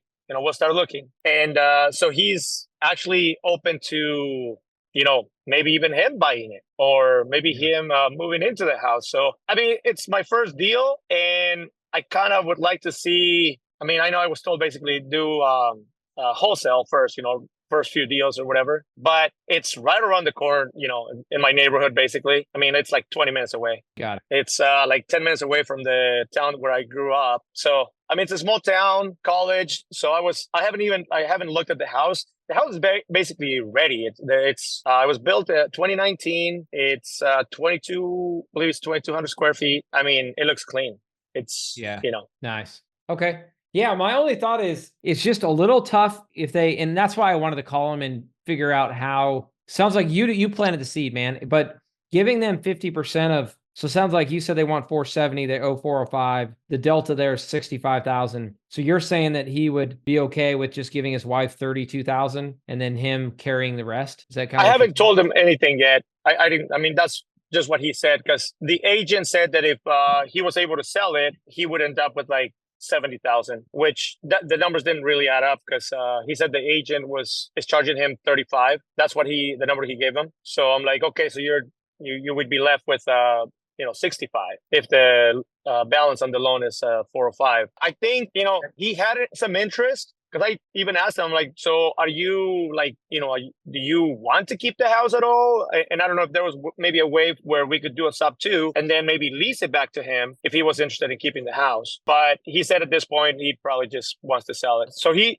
said he would go rent, and so I'm like, would you be interested in renting it if we did because I don't know exactly how pad split works, but it's basically renting, bringing other renters by the room. And he was just thinking about it. It was kind of I had a meeting last night, so I kind of had a quick conversation with him. I'm just wondering, what would be the worst case scenario here? Yeah, I would not recommend letting him stay. That would just be muddy and it can be done, but I wouldn't recommend that one. But I mean, good point about your brother or somebody else taking it. But my thought is just to be able to monetize this and make money on it. It's going to be hard to give them a whole lot of money up front, right? And it's not moving, right? So that's where I would love to. That's why I like to get on the call with him, and ideally we're gonna have to talk to him and the wife. Be like, hey guys, we could take this over and we can take over this payment like right away, so you guys don't have to worry about it. But like, I need to understand like what you need the money for, because because essentially they're gonna need to take a discount. Like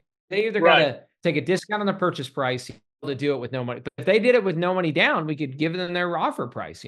I want to walk them through like those two options, right? Like, yeah, and I think the wife is a little bit stubborn. Like she just wants the money, but if the house is not moving, then she's not getting anything anyway. So exactly, and they're just, so that's kind of where is the husband having to cover the mortgage he's still living in? Are they both living in? I think it's just him living there now. Yeah, I could talk to him later on this evening when he's off of work. Cool. Yeah, if you want to do a conference call with it, I'd be happy to do it with you. But that's my advice, and I think just for anybody, I'm glad you brought this one up.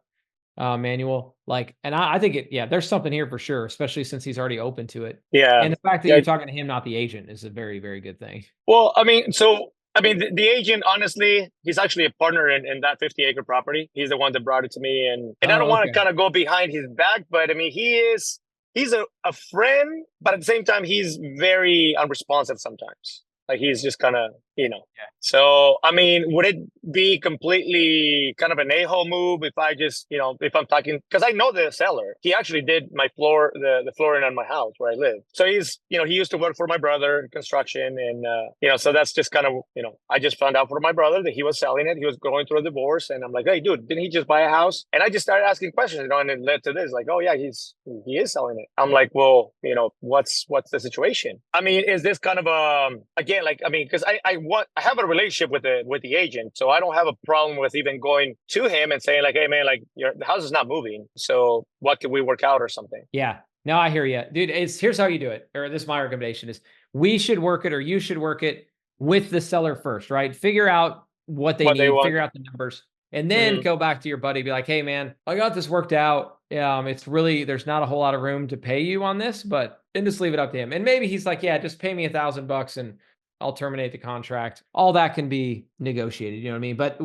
But I would keep working it directly with the seller until you figure out something. Yeah, because the seller yesterday, I asked him, I'm like, hey, so you have it listed with Eddie? And he's like, yeah. He's like, I even told him that, I would be open to, if somebody wanted to buy it with the loan. He's like, but that's been about a month and I haven't heard anything from him. So, I mean, and I know like I said, the agent, he's a really smart, he's good. Because, I mean, when he brought the property, like I said, where I live in right now, it was, he started telling me, he pitched it to me. He's like, dude, it's 50.9 acres. It's got this big, huge barn and everything. And it's right around the corner where all your family lives. And he's like, and it's seller finance. And this is 2 years ago. And I was like, I knew a little bit. I'm like, wait a minute, tell me more. Does that mean that I don't have to go to the bank? Then I'm game, and I actually, made it happen. I got my brothers rounded up and everything, and we made it happen.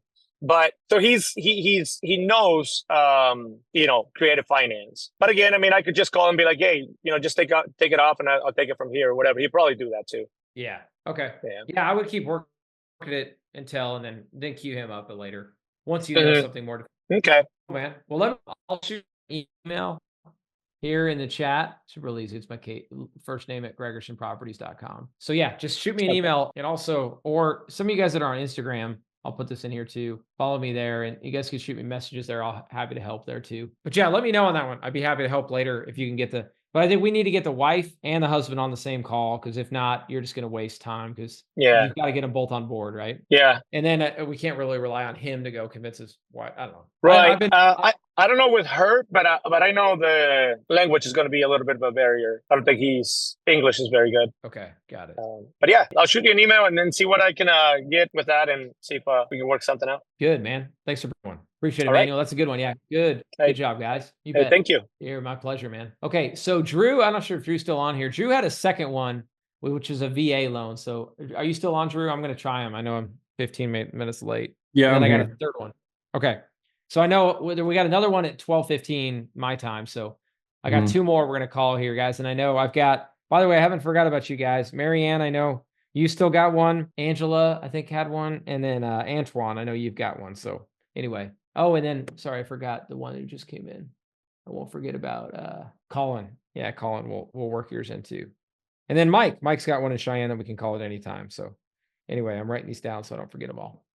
Okay, guys, so this one also in Colorado, or in Longmont, right outside Denver. Okay, so it is a 1-bath. Got a lot of condos for me today. 1-bath, 1-bed, 1-bath condo. Mortgage balance is $172. This is a little bit better. $938 with the HO. So payment is $938. Here, I'll share this with all you guys, so you guys can see the breakdown. I know people like rattle off numbers to me, and I'm like, I can't remember all these numbers. Please just like write them so I can look at them. So I'll give these guys to you guys too. The payment HOA.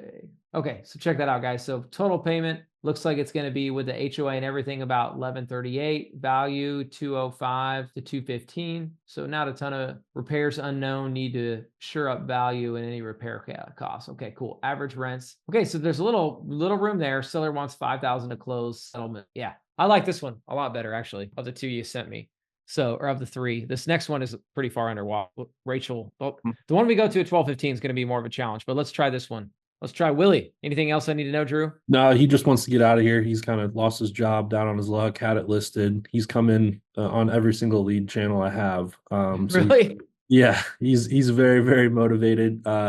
He's a funny dude. He wants to get back to Philly. He's from Philly and a big Eagles fan. So there we go. Help me build rapport immediately. Yeah. He's just like, give me $5,000 and I don't care what you do. Sign it up. Cross the T's and dot the I's, he kept saying. So sweet. Okay. Well, that's a perfect one. All right. Oh, Hey, Willie, it's Casey Carson. How are you, man? all right. What's up, bro? Hey, man. Oh, not much. I just got to talk to Drew. Did Drew tell you I'd give you a shout? No, what? Based on, familiarize me with it. Yeah, I'll catch you up, man. Well, I already know your whole life story, man. I heard you're an Eagles fan. I'm sorry about that, but we'll forgive you. Absolutely. Yeah, man. So you're from Philly? Yeah. Okay. Born and raised. Born and raised, man. Nice. Okay, so anyway, calling about the house there in Longmont, man. So me and Drew, I've known him for a while, man. He's a solid guy. But I do a lot of creative deals where and he kind of told me, he caught me up to speed and like, so we might kind of partner on this together. So I want to run this by you, man. He gave me all the numbers and everything. To summarize, sounds like if you got at least a little bit of cash and I could take over the house and you could get back to Philly, sounds like that would solve the problem, huh? Because you probably know, or maybe you don't know. My strategy would be, I'm going to take over. I'm going to probably put a tenant in there. But are there any you've rented before? Like, how much money or how much do you think I'd have to put in this thing to be able to rent it out once you move out? Once I move out. Yeah. Is there any repairs or carpet, flooring, No, paint? everything is good, man. Everything is good. I got a little snag on the screen porch door, but that's fixable. Nothing else. It's not really noticeable in anything. But other than that, everything else is perfect. Pretty good. Nice. How long you lived in there? Since 2021. 2021. Got it. Okay. In 3 years, you've lived there, Willie, and all you've done, put a little notch in the screen door? That's impressive. Yeah. That's basically what it is. Everything is, the rugs are good. Everything is good. Got it. Wow. Cool, man. Well, cool. Well, here's the beauty of this deal, man. The way I'm structuring it, we can go fast. Well, let me ask you that though. In a perfect world, if the numbers work, how soon would you want to move out and get back to Philly? Like next week or like after Thanksgiving, or when are you thinking? Well, immediately, if not sooner. Nice. Okay. Well, you're going to like this then, man. So the beauty of setting up like this, because I don't have to go to a bank. I don't have to get an appraisal. I don't have to do all these inspections. Like literally we can close. I mean, I don't want to get ahead of myself, but we've closed these in a week. Dude, I'll tell you this. I just closed one in a week last week because these people were going into foreclosure and I literally had to wire $50,000 to prevent their foreclosure. We did it all in a week, man. We worked fast. So we can go really quick. And because, like I said, we don't have to jump through all those hoops with like a appraisal or anything. Basically, we would close. I would take over your payments. Yeah, man, it'd be pretty fast and easy. I know it's a VA loan, and I know VA loans are assumable, but I'll be honest with you, man. The fastest way to do it, and the way we always do it, is we will just you'll sell the house to us, right? You'll sign the deed, but the mortgage will stay with the house, right? And it's called subject to. So I buy the house subject to the mortgage. I take over the payments. I'm responsible for that.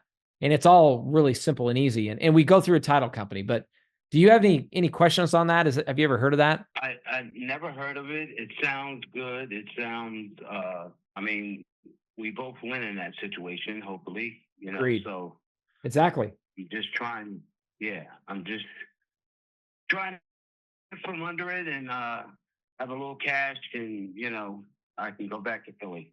Got it. Okay. Yeah, you're exactly right, man. We both win because the way you sounds like the way you win, you explain the way you win. And the way I could win is as long as I can rent this thing out for And a lot of people don't want to be landlords. And I'm assuming anybody could be a landlord, right? But I'm assuming you don't want to go back to Philly and have any manage this, trying to still manage this thing, right? And manage tenants. Yeah, not everybody's crazy like me and wants to be a landlord, but I've got about 250 units and I've got a full team now to help me with it. So anyway, this is perfect. This is what I look for, right? Because if I can get into this thing for, I guess that's the only kicker, man. I know Drew said you were hoping for at least 5,000. I just don't know. It's pretty thin. And when I say thin, there's just not a whole, like I try to buy properties at like, to be honest with you, I buy most properties at like 70% of what it's worth, right? So what it like, this thing is worth 200. I would need to buy it at like 140, right? But the way I can get around that is if I can get in it with like, honestly, we do a lot of deals where I don't put any money down. I just take over the payments, right? So that's where I'd love to get you as much cash as I can, but I guess that's the only hang up, man. Do you think you can help me out there, or what are your thoughts? Well, yeah, I mean, I want to be able to move on, and I want to be able to, like, I don't know, cross T's, dot I's, make sure everything is okay, and, at least get me to Philly and I get on my feet again, Yeah, because where I might be able to help you more is like we could definitely, have you made your November payment yet? No, I haven't. Okay.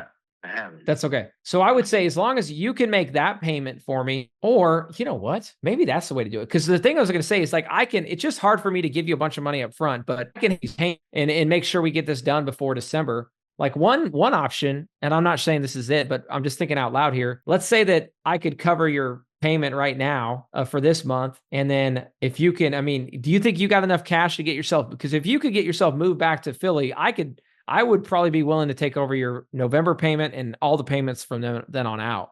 Would that be helpful? So that's just your major understanding of just paying the payment, me walk away with nothing, and take over the payments, right? Is that Bingo. what you're saying? Yeah, exactly. Because I'm just telling you, like, the way I win is I got to get in with low to no money down, because I'm just going to make a little bit, and I'm just planning on, I'm going to have to, I mean, I know you took good care of it.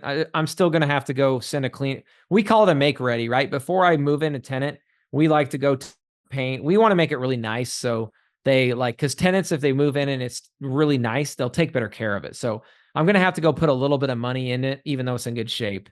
Does that make sense? So if I put money in there and then I give you money, then it just takes me a long time before I get paid back, if that makes sense. I mean, you'll have the property. You would.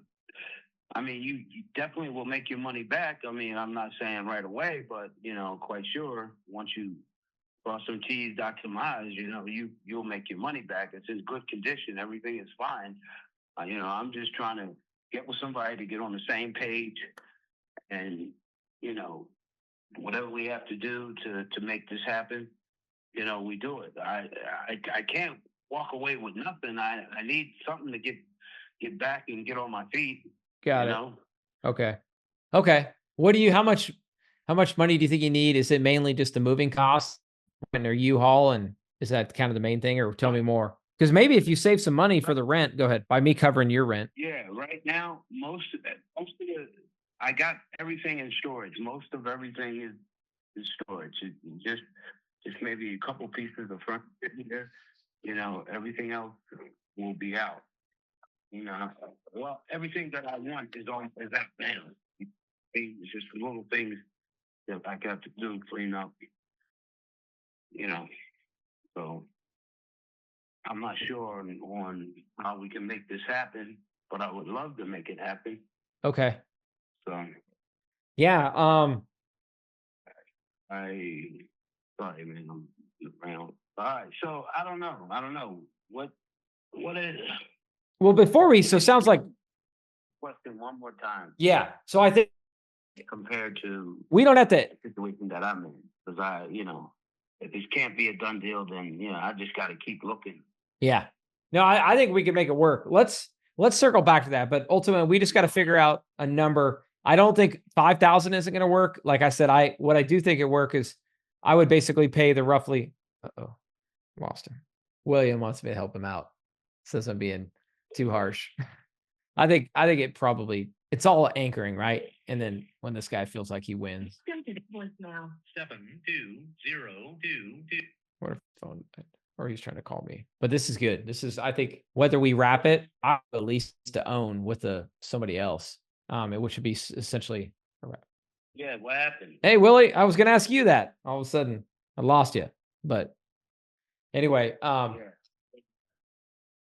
all good. So here's where it's at, man. I think let's circle back to that. It sounds like, yeah, I think there's a meet in the middle, man. I think there's a way. Like I said, I would feel very comfortable taking over your payments and even making your basically fronting the $1,000 for you to catch up November. Yeah, but let's circle back to that. But do you have any other questions though? Let's assume that I can get you enough money to move and you can move back there. Yeah. Any other questions on how it would work? Essentially, to summarize, we'll sign a purchase contract.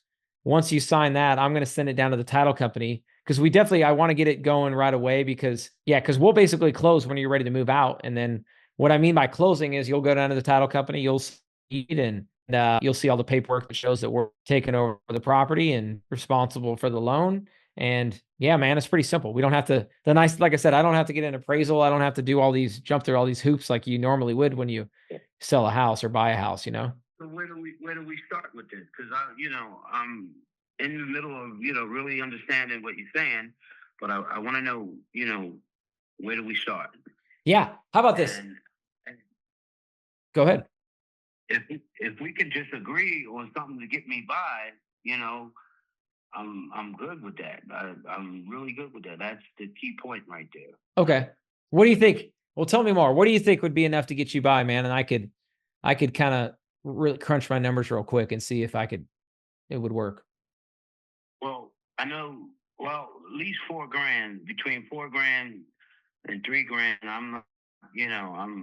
I'm really trying to get this from under me. I'm not trying to go back month after month, so I don't want to get caught up.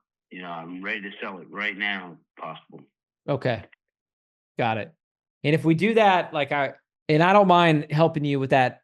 Would it be helpful if we use some of that money to catch up your November payment? Because I assume if you don't have to make that keeps more money in your pocket. Yeah, well, let's see where it goes. I mean, I don't know. I can take a picture of the mortgage papers or however you can go look for it, or you go do your own research on it and, just let me know. Okay. Yeah, I guess either way. Well, I'm happy to, whatever number we can kind of agree is a win-win for both of us. If it's whatever that number is, we'll just do that mortgage payment out of there. That way you don't have to worry about coming up with that. Because I'm sure it sounds like things are a little tight till you get back to Philly, huh? Yeah, I just want to get rid of it, and every day counts. You know what I mean? So I hope we can come up with something, man. Got it. Okay. And then you'd be good, right? How much time do you think you'd need to get everything moved out? Most of the things is out. It's almost empty now. Okay. Actually, I don't have any clothes.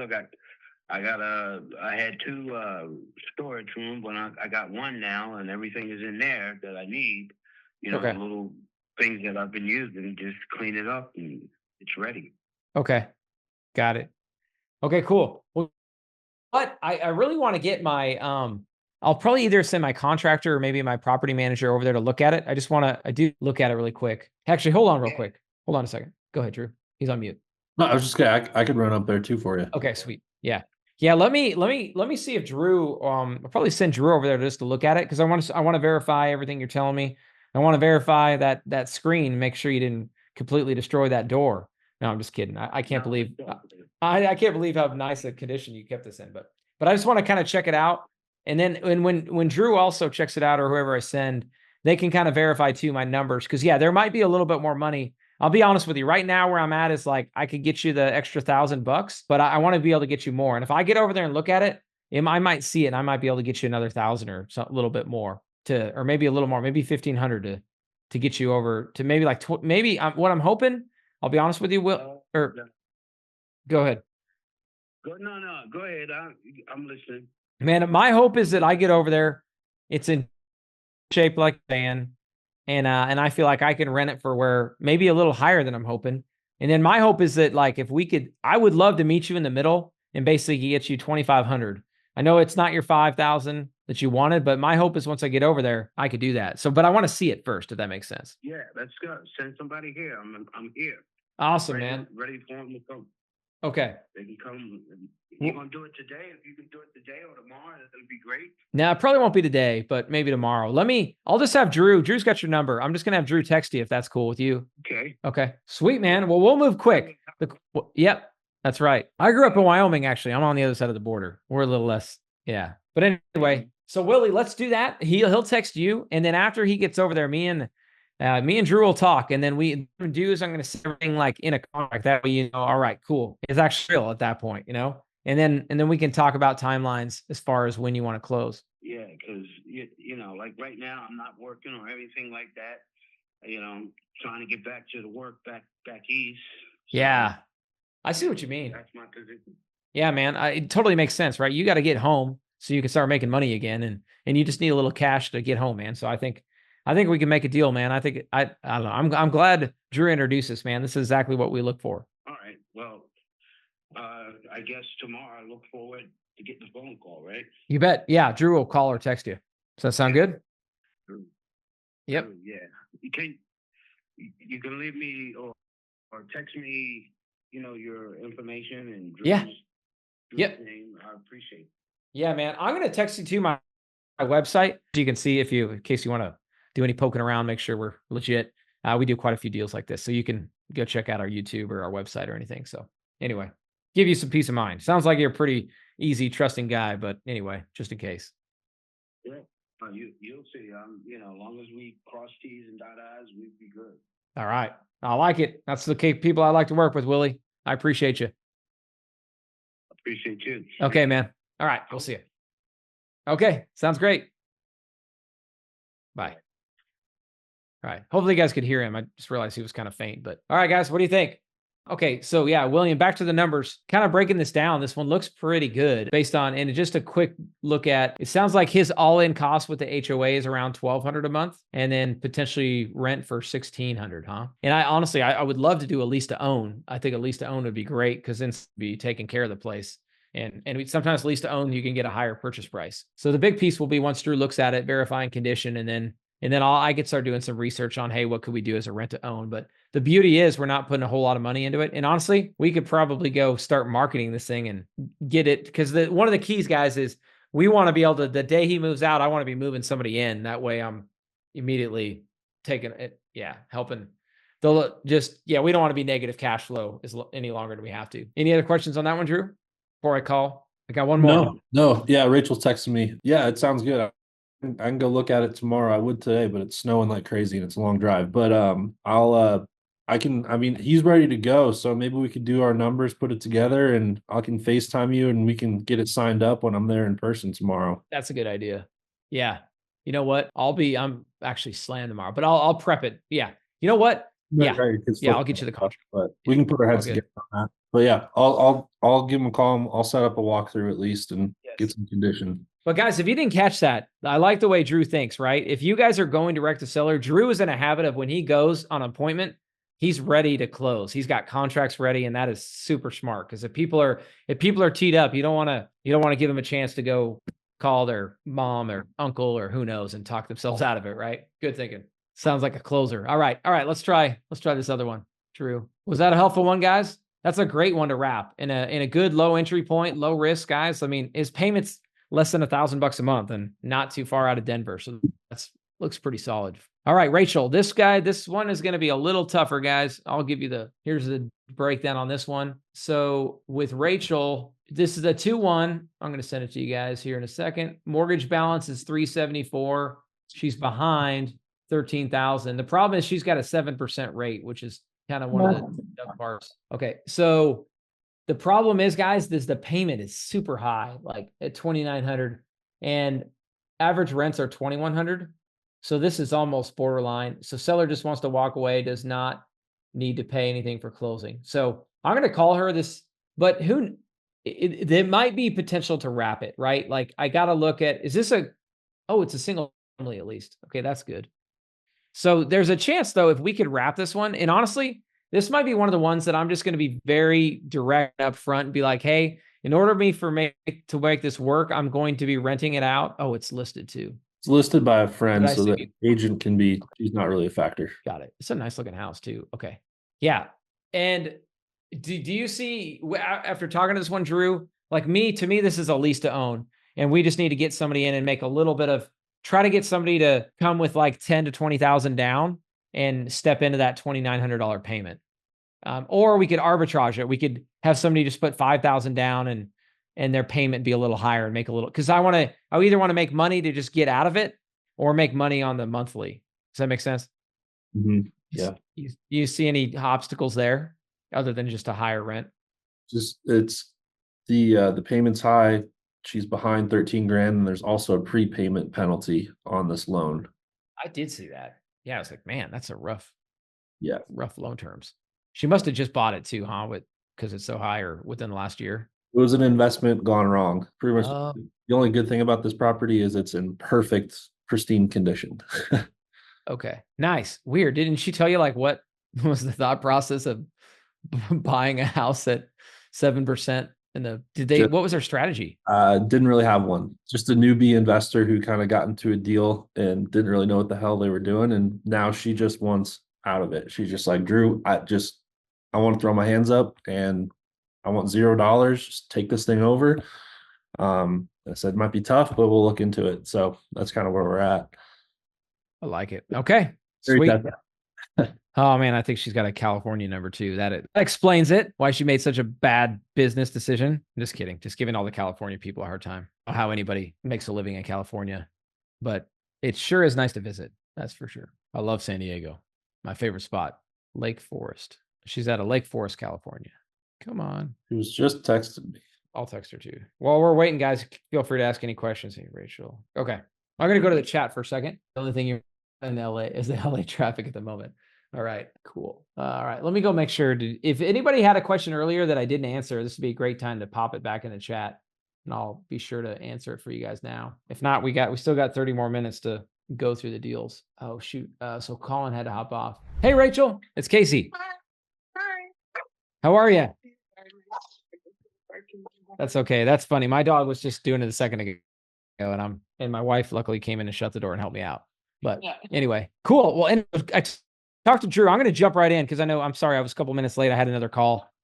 We're calling on another deal in Denver, very similar, or outside of Denver, very similar to yours. So trying to, I know we did. So I guess I know Drew's, me and Drew go way back. He's actually a really smart investor. I worked with him for a while. But my expertise is more of these deals when it's like, just taking over a loan and the seller, there's not a whole lot of equity, right? So sounds like that's your spot, huh? You're just like, to summarize, if you could get this good.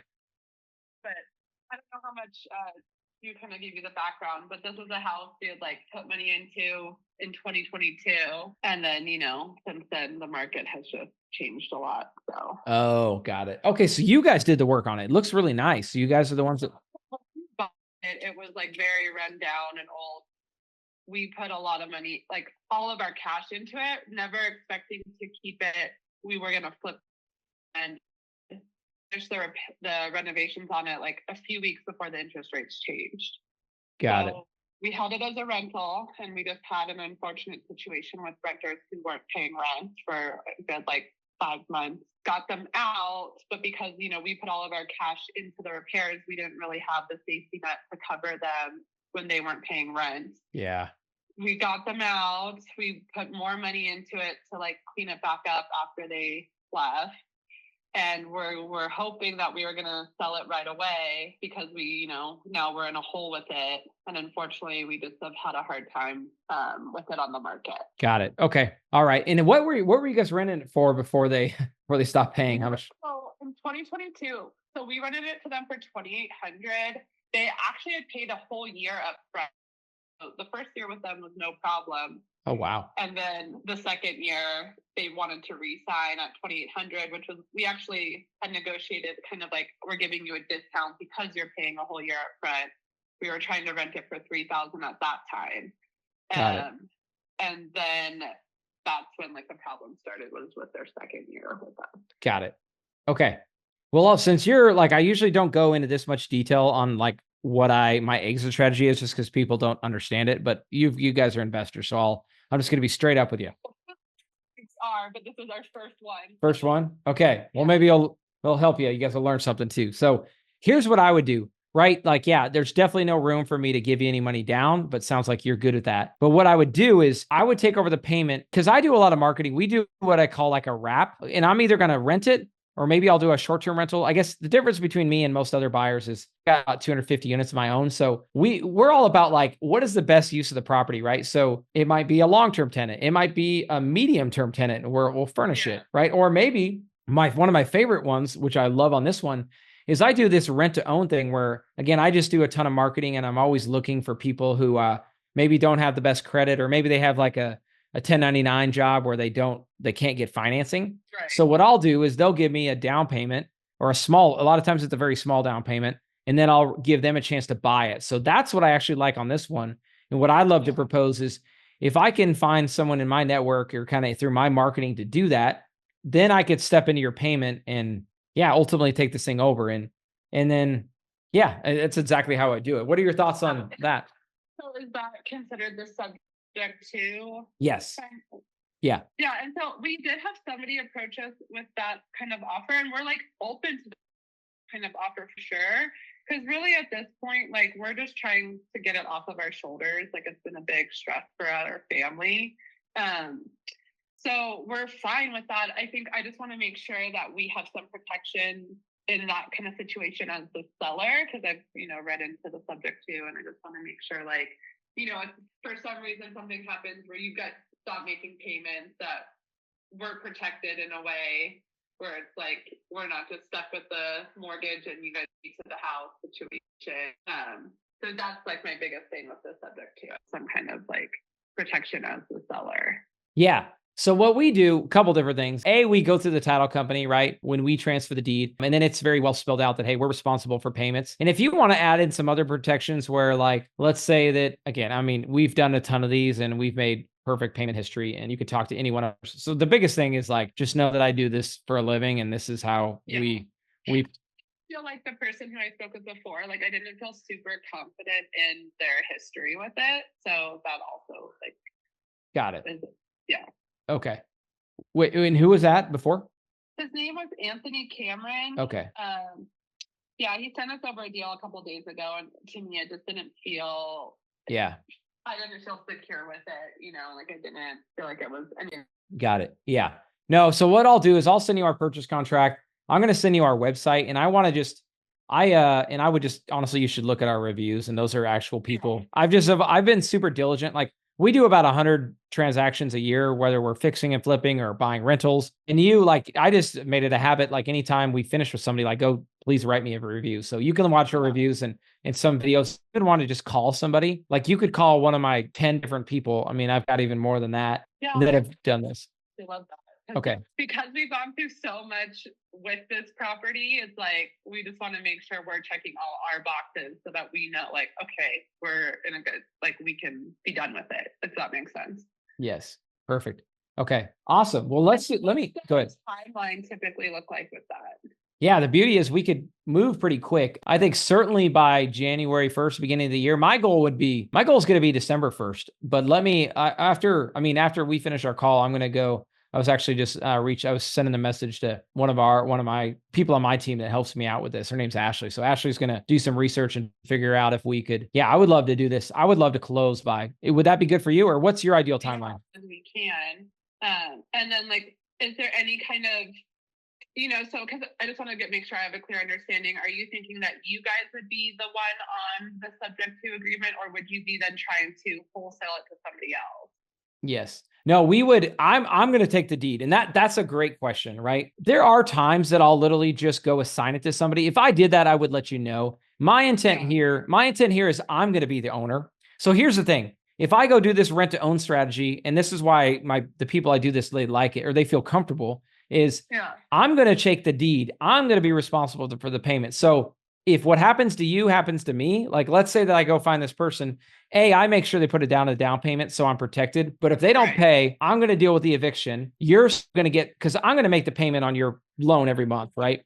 And then because really they're a glorified tenant. But the reason I do that is because I will eventually go get their own financing to buy it. And when they do that, they're actually going to go pay it off. or I mean, the loan gets paid off and then everything will be closed. The chapter will basically be closed. But in the meantime, and I would expect that in, I would say 2 to 3 years. You never know. Like sometimes I might have somebody go for 2 years and then they don't do it. And so they have to move out. I move somebody else in. But ideally, I would say 2 to 3 years, we're all set and we've paid this thing off and we made our money and you guys got out and somebody gets to get into a house, right? It's a cool win-win. So in the meantime, would you just say like, you're going to just say for some reason you have someone in there for 2 years and then they're like, oh no, we don't want to buy.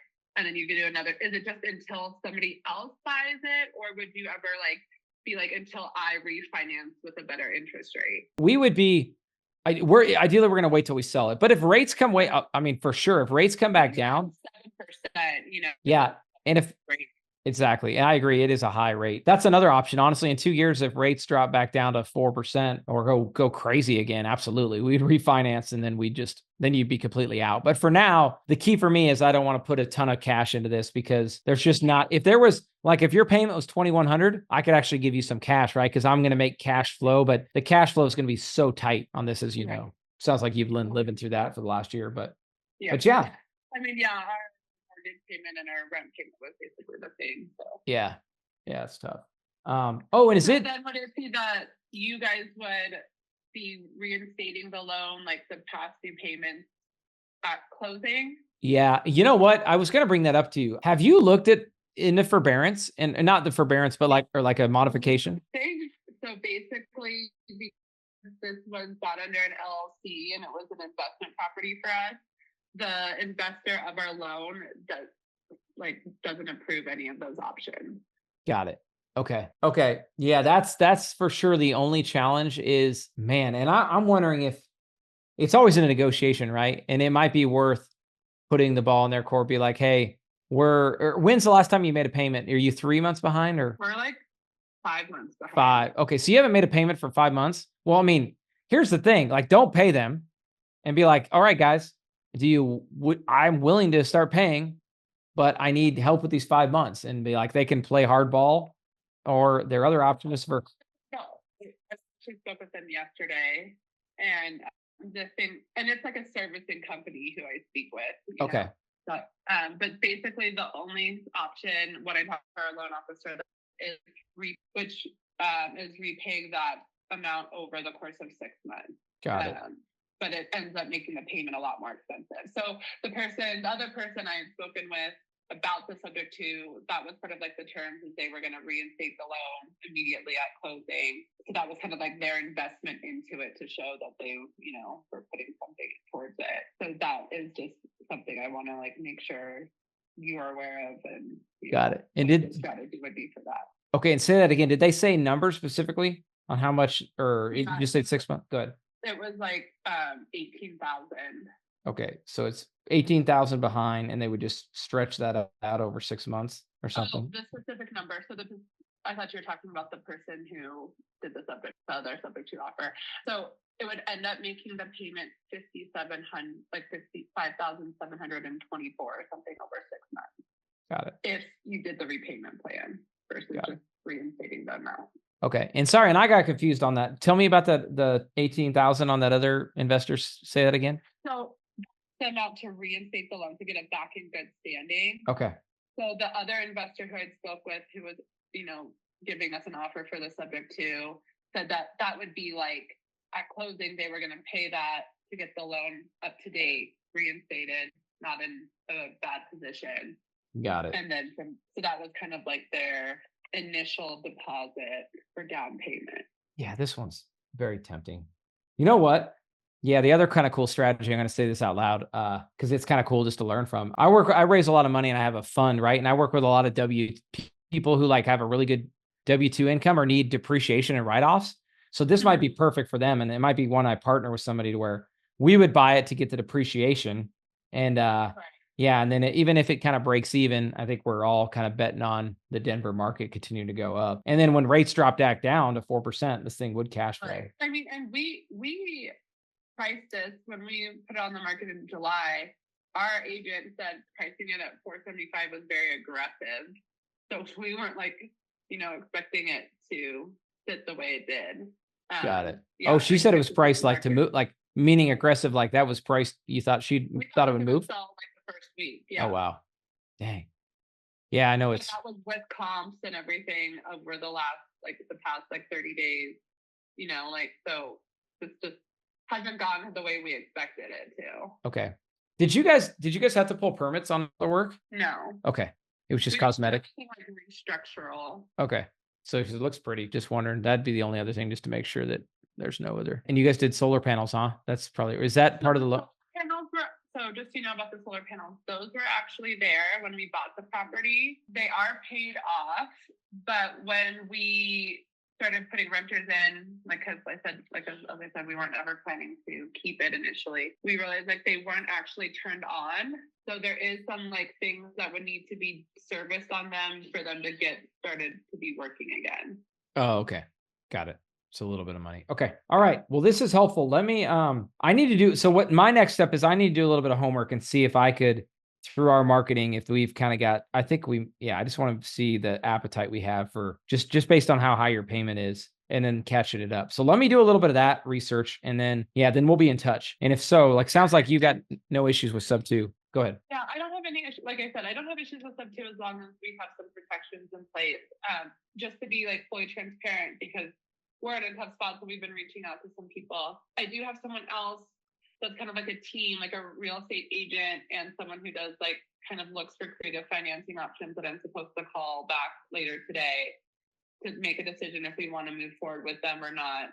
And I wanted to talk to you guys first because I wasn't sure what your timeline was, if this was something you guys wanted to do, or you were going to try to it was going to be like they wouldn't be doing it. They'd be trying to find someone to do it, which could take longer, right?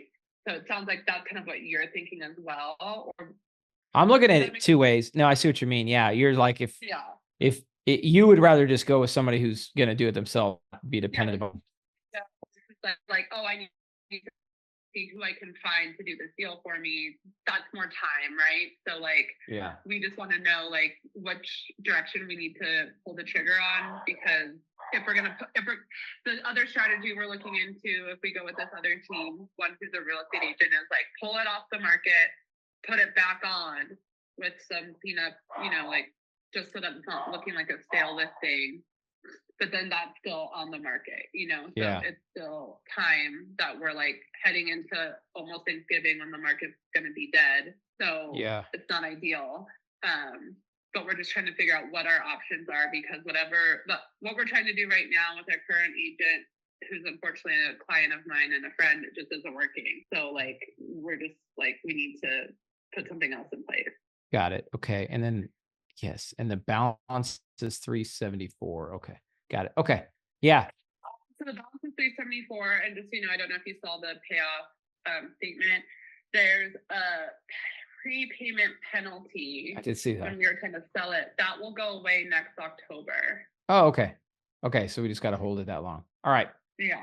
And that's another thing that was kind of hurting us, with that fee and our realtor's commission. It was how are we going to make this work? Man, I didn't even think you also, that's a good point. So you want to sub to this thing. Yeah, this actually, you're incentivized to sub to it, because if we just wait, that is a big, that's what we call a black swan when we talking, when we're talking negotiating deals, that is a big deal, because that 18 grand, this actually makes a ton of sense for you, because we can completely avoid that if we just stretch it out. So we were initially going to put other renters in it when we first got our renters out. And the only reason we decided to, we went back and forth what to do, and because of that prepayment penalty. And at the time, unfortunately, my agent was very confident and was the market's picking back up. We could make enough money to even counterbalance that prepayment penalty. And then it got to a point where we realized that wasn't happening. So then we're we should have just put renters in this. Yeah. And now we're at the point where we unfortunately can't, because we're behind on the payment. Yeah. Okay. I like it. This is a pretty interesting one. Okay. Yeah. Why don't you let me know? You got my number, so save it. Let me know. Don't make a decision with that other company before you call me, but let me look into this, because I want to figure out if I can just give you basically a certain yes that, hey, we can do this, and basically give you it sounds like if I could give you a closing date of December 1st, you'd be like, heck yeah, let's get this done. Yeah. So I guess, closing date of December 1st. knowing that the loan is going to be reinstated into good standing, so we're not in a facing foreclosure situation. Yeah. And that we have some protection as the seller, that if for some reason, payments aren't being made, there's some way that we're protected. Cool. Okay. And just because I know you said you do these all the time, and it's something I've seen pop up when I've been looking into subject to, what's your strategy typically with the whole due on sale clause situation in case that ever comes up? All right, Rachel, you have good questions. This is good. Most people this is the question that comes up at the end. And they're like, but anyway, so a bunch of different mitigations. The easiest one is and I've had, you're so surprised. I'm probably the first person you've talked to that's actually had it. I've done probably 30 of these, maybe even 50, honestly. But I've had it called once on me. And the reason it was called was because there was an auto pay that got fat fingered and the auto pay didn't come out. And then all of a sudden went and checked and they saw the deed changed. So what we did in that one is we just refinanced. But, and that's, to me, that's the third option. Number one option is we would just call the lender, be like, hey, we're paying your 7% interest. Do you really want to foreclose? And if they do, it's a long process, right? But more times than not, they'll disagree to it. Okay. That's number one. Number two is if they're just really difficult, we could actually deed it back to you and then set up a contract for deed where you're still on the deed, but we have the exact same agreement. And then they're happy, right? This lender's satisfied. Technically, it hasn't switched hands. Bingo. Exactly. But I still have my protection. I'm still protected. You're protected. Right. Yep. But it's just, we would do that from the start, but it's just, it's a little bit more paperwork, right? The way we're trying to do is simpler. Yeah. So those are the two. And then the third one is just refinance it or just sell it. Right. But yeah. And I just want to make sure whatever terms we'd agree on, that there's something in place, right? There's some kind of plan in place. So it's just not, oh, well, now on you guys to pay off the loan. Outline all that. I understand, even though I'm interested, we're definitely interested in subject to, I've also done a little digging and I've heard that it can be very risky. So I just want to make sure that we are being smart about it. Yeah. Oh yeah. It's definitely, I would not recommend doing sub 2 with somebody who doesn't know what they're doing. Cause you're right. A lot of people, So, okay. Well, good questions. Rachel, I could tell you this year, I could tell you've been doing your homework. You're asking a lot of the right questions.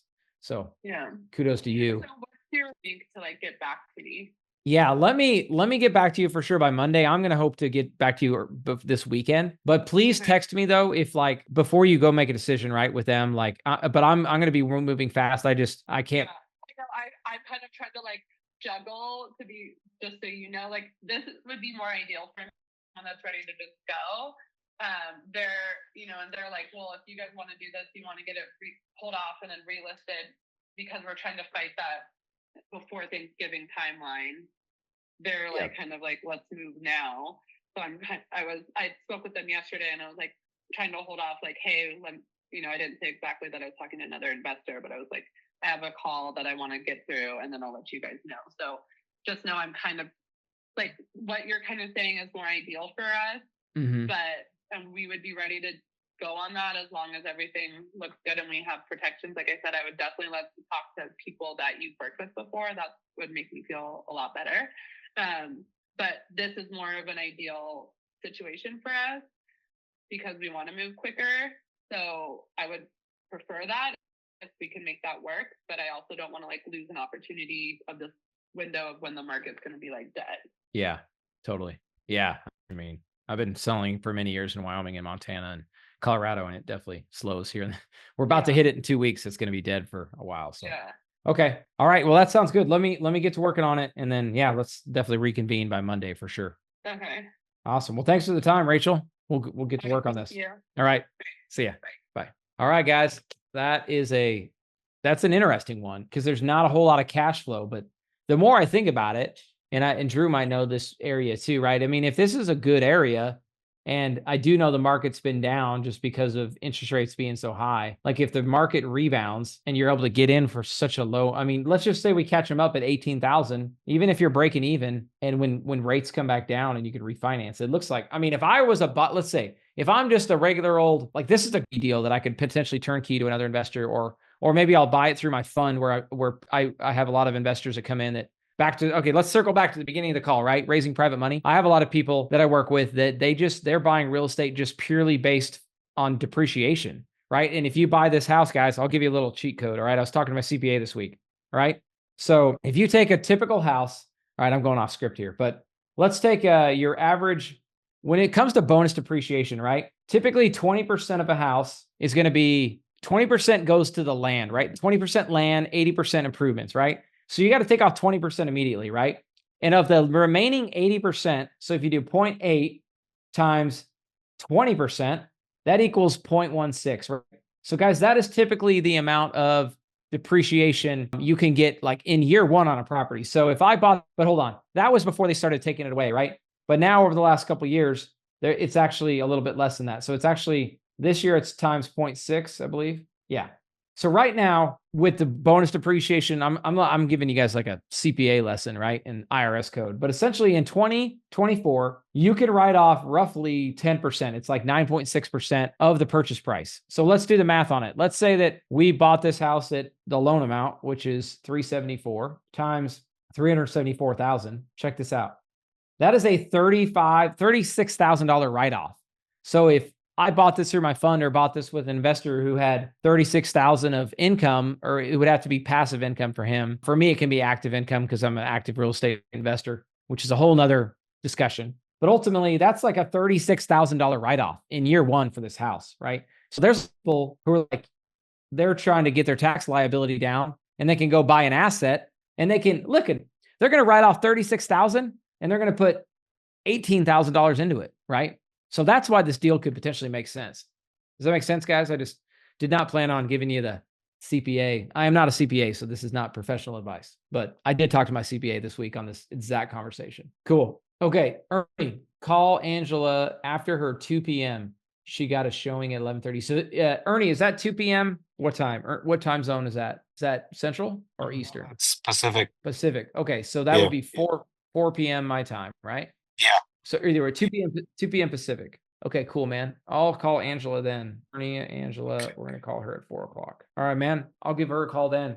Okay, I want to make sure I know Mike's got one in Cheyenne I'm gonna call, but before I do that, did anybody else have a call that didn't get called today? That Antoine, are you still on? We're almost going on 3 hours now, but I don't know if Antoine had one. Yeah, so I just had a quick question for you, Casey. Probably won't take too long because I got to follow up with a agent later on today. So what's the minimum you typically like to see profit? What's the minimum you like to see typically profit wise on novation deals? Man, I just had the same exact question, Antoine. Like this morning, I was talking about JVing with some people who are like bringing me novations. They're like, Casey, how do you underwrite this? How do I know? So, man, obviously, dependent upon you. I mean, I'll be honest. I'll take a smaller spread on a novation because all I'm risking is my time or my team's time, which I value, right? But I don't have a big monetary risk. So I would say 20,000. Like if you could, like, let's say that let's say the house is worth 100,000. I keep using that easy math. Let's take off commissions. Let's say commissions and closing costs is 70%. So we're at 93,000, right? I mean, at that point, easy math. I mean, I would still do that one for 73,000, right? But I think a $20,000 profit on your and I like to go off percentages typically, but on novations, I'm okay looking at it based on a fixed amount, right? And I might do a novation if I probably won't start a novation if there isn't at least 20,000 because novations do have a lot of work. And often your margin can get shrunk based on, because you might not get it sold for the offer you think, and your 20K could get shrunk. So I would try to have at least 20. Ideally, try to have like 40 to 50. Okay, cool. That answers my question. Appreciate it. Yeah, man, great question. I think a lot of people have had that one, so that's a good one. Manuel, did we answer yours? I know we answered one earlier, I'm assuming, unless he raised his hands again. Okay. William, I thought depreciation was purchase price of 3. Oh, good question, William. That is regular straight line depreciation is divided by 27 and a half years, right? But what the law is, the IRS code that was developed a couple of years ago, is you could actually do bonus depreciation where you have to go pay for a cost segregation. So they break apart every piece of your house. And there's some things that you can depreciate in year one. That's why it's in that 9.6% is a rough number. I should have gave that caveat. That's just every house is different, right? Because break down every component of the house. It's a really good question. Yeah, Wayne's got some non-cash flowing deals. Yeah. Wayne, let me send them over. We definitely could look at them. They got to be in hot markets. Like I like this one in Denver because Denver's a really good market and an appreciating market. You definitely would want to do these in appreciating markets, these marginally cash flowing ones. Cool. All right. I think we'll call Cheyenne now. Was there anybody else? I had Antoine. Colin, I know is going to be later. We got Manuel and Angela. I wrote down Angela's name for something. Did Angela, if you still had a question, let me know. Oh, you know what, Marianne, your lead. When did you want me to call your lead, Marianne? You might be on mute. Oh, she might be on another meeting. She's got that pretty. No, I'm right here. No, All right. I'm waiting to hear back. The guy that I originally scheduled with is at a car auction. So he keeps checking in and out with me, but I know because you keep extending it. So I'm touching base with him like, well, let me know because you can still pop on, So I'll let you know. Good. Sounds good. Okay. All right. Thank you. You bet. And Ron. You're doing great, Casey. Thank you. Yeah, Appreciate you're doing awesome. Thank you. We're going to wrap up here pretty soon. Welcome. But, okay. So do I buy in Dallas? Yes, absolutely. And I used to actually have a small portfolio in Dallas, Fort Worth. So definitely Ron, send me deals or if you're asking. Cool. Thanks, Ashley, for tuning in. By the way, Ashley Garza, she's been awesome. She's actually joined our team now and helps us close deals. So that's why I was highlighting. Ashley's helping us find wrap buyers and doing a bunch of marketing for us. So when I was talking out loud today, hopefully her ears were perking up because she's doing a great job. And anyway, appreciate what you're doing, Ashley. And if anybody else is interested in like we have all our cold callers, but if you guys are ever interested in like helping us work leads, like they have the No One Left Behind challenge, and I have my own team there. And actually, I had two teams. I don't know if I told you guys this, but I have two teams. Actually, one team is doing direct to agent. Another team is Mike. If you guys know Mike Van Buren, who's on here, Mike and has been helping. We're actually closing deals that I'm bringing the leads. I'm doing all the marketing, and I'm just giving these students a chance to go in and call like live leads. Like Mike was talking about calling, and we're about to show you a lead right now that we're working. But like Mike is getting like SEO leads, digital marketing leads, like direct to seller, and he's on our team and helping close leads. So if you guys are not part of the No One Left Behind challenge, or just looking to be on a team and work deals, let us know. You know what? I'm going to give you my email. Shoot me an email if you're interested in joining our team, or you guys could do Instagram as well. All right, Mike, I promised we'd call this guy, so I won't delay it any further. So check the email I sent you. There's some pretty good background in there, probably an hour ago. All right, I'll pull it up now. And this is an LOI blaster lead. He never got the LOI, but it was a great conversation opener. And this property, it's been listed for 150 days. They've had no offers. They've had 17 open houses. Wow. It's a great little property. I think they've just priced it too high. What I've put in the LOI that I sent them, Casey, is seller financing the equity. So right now it's listed, I think, for like 335. He's lowering it next week to 325. And I put in the LOI document that I included in that email a seller financing. So a 10K cash to seller, and then 48K of seller finance balloon, 5-year balloon, just to make it easier to get in so it can cash flow. So cash on cash, you'll have a better result. Now that I did not discuss with him that balloon, but he is very open to a sub 2 deal. It's 2.9% loan or 2.7. Okay. 2.7. Nice. Okay, cool. Oh yeah. It's a great little property. It's in great shape. You could literally put it back in the market and have somebody in there in a week, probably. Cool. But let me share. Go ahead. Yeah, barely cash flows as a long-term rental though. So that'd be something to think about. All right. You guys want to see another good Excel wizard? Maybe that's Mike. Yeah, Mike built this out. You built the spreadsheet, right? Yeah, that's the one we're talking about. The one next to it, this agent also has. That was sort of my extended conversation once we got done talking about the one on Reed Avenue. I was like, well, do you have anything else? Because he was so open to sub 2. And then the next column, I didn't send him an LOI on that one yet. I didn't have a chance to get it put together, but that one would be owner finance. There's no mortgage on it. So the one on the second column, it's 2030 East 19th Street. That one would be a seller finance. And I've just put in the document here. We did it I think I put it at 5%. That one does cash flow. So both of Zillow links are in there, but so he's prepared to speak to both of these, but I've only sent him the LOI on the first one, 2905 Reed. Perfect. Okay. All right, guys, we're going to give you, for those of you who hung on for 3 hours now and 5 minutes, you guys are going to get some bonus footage. This is really good.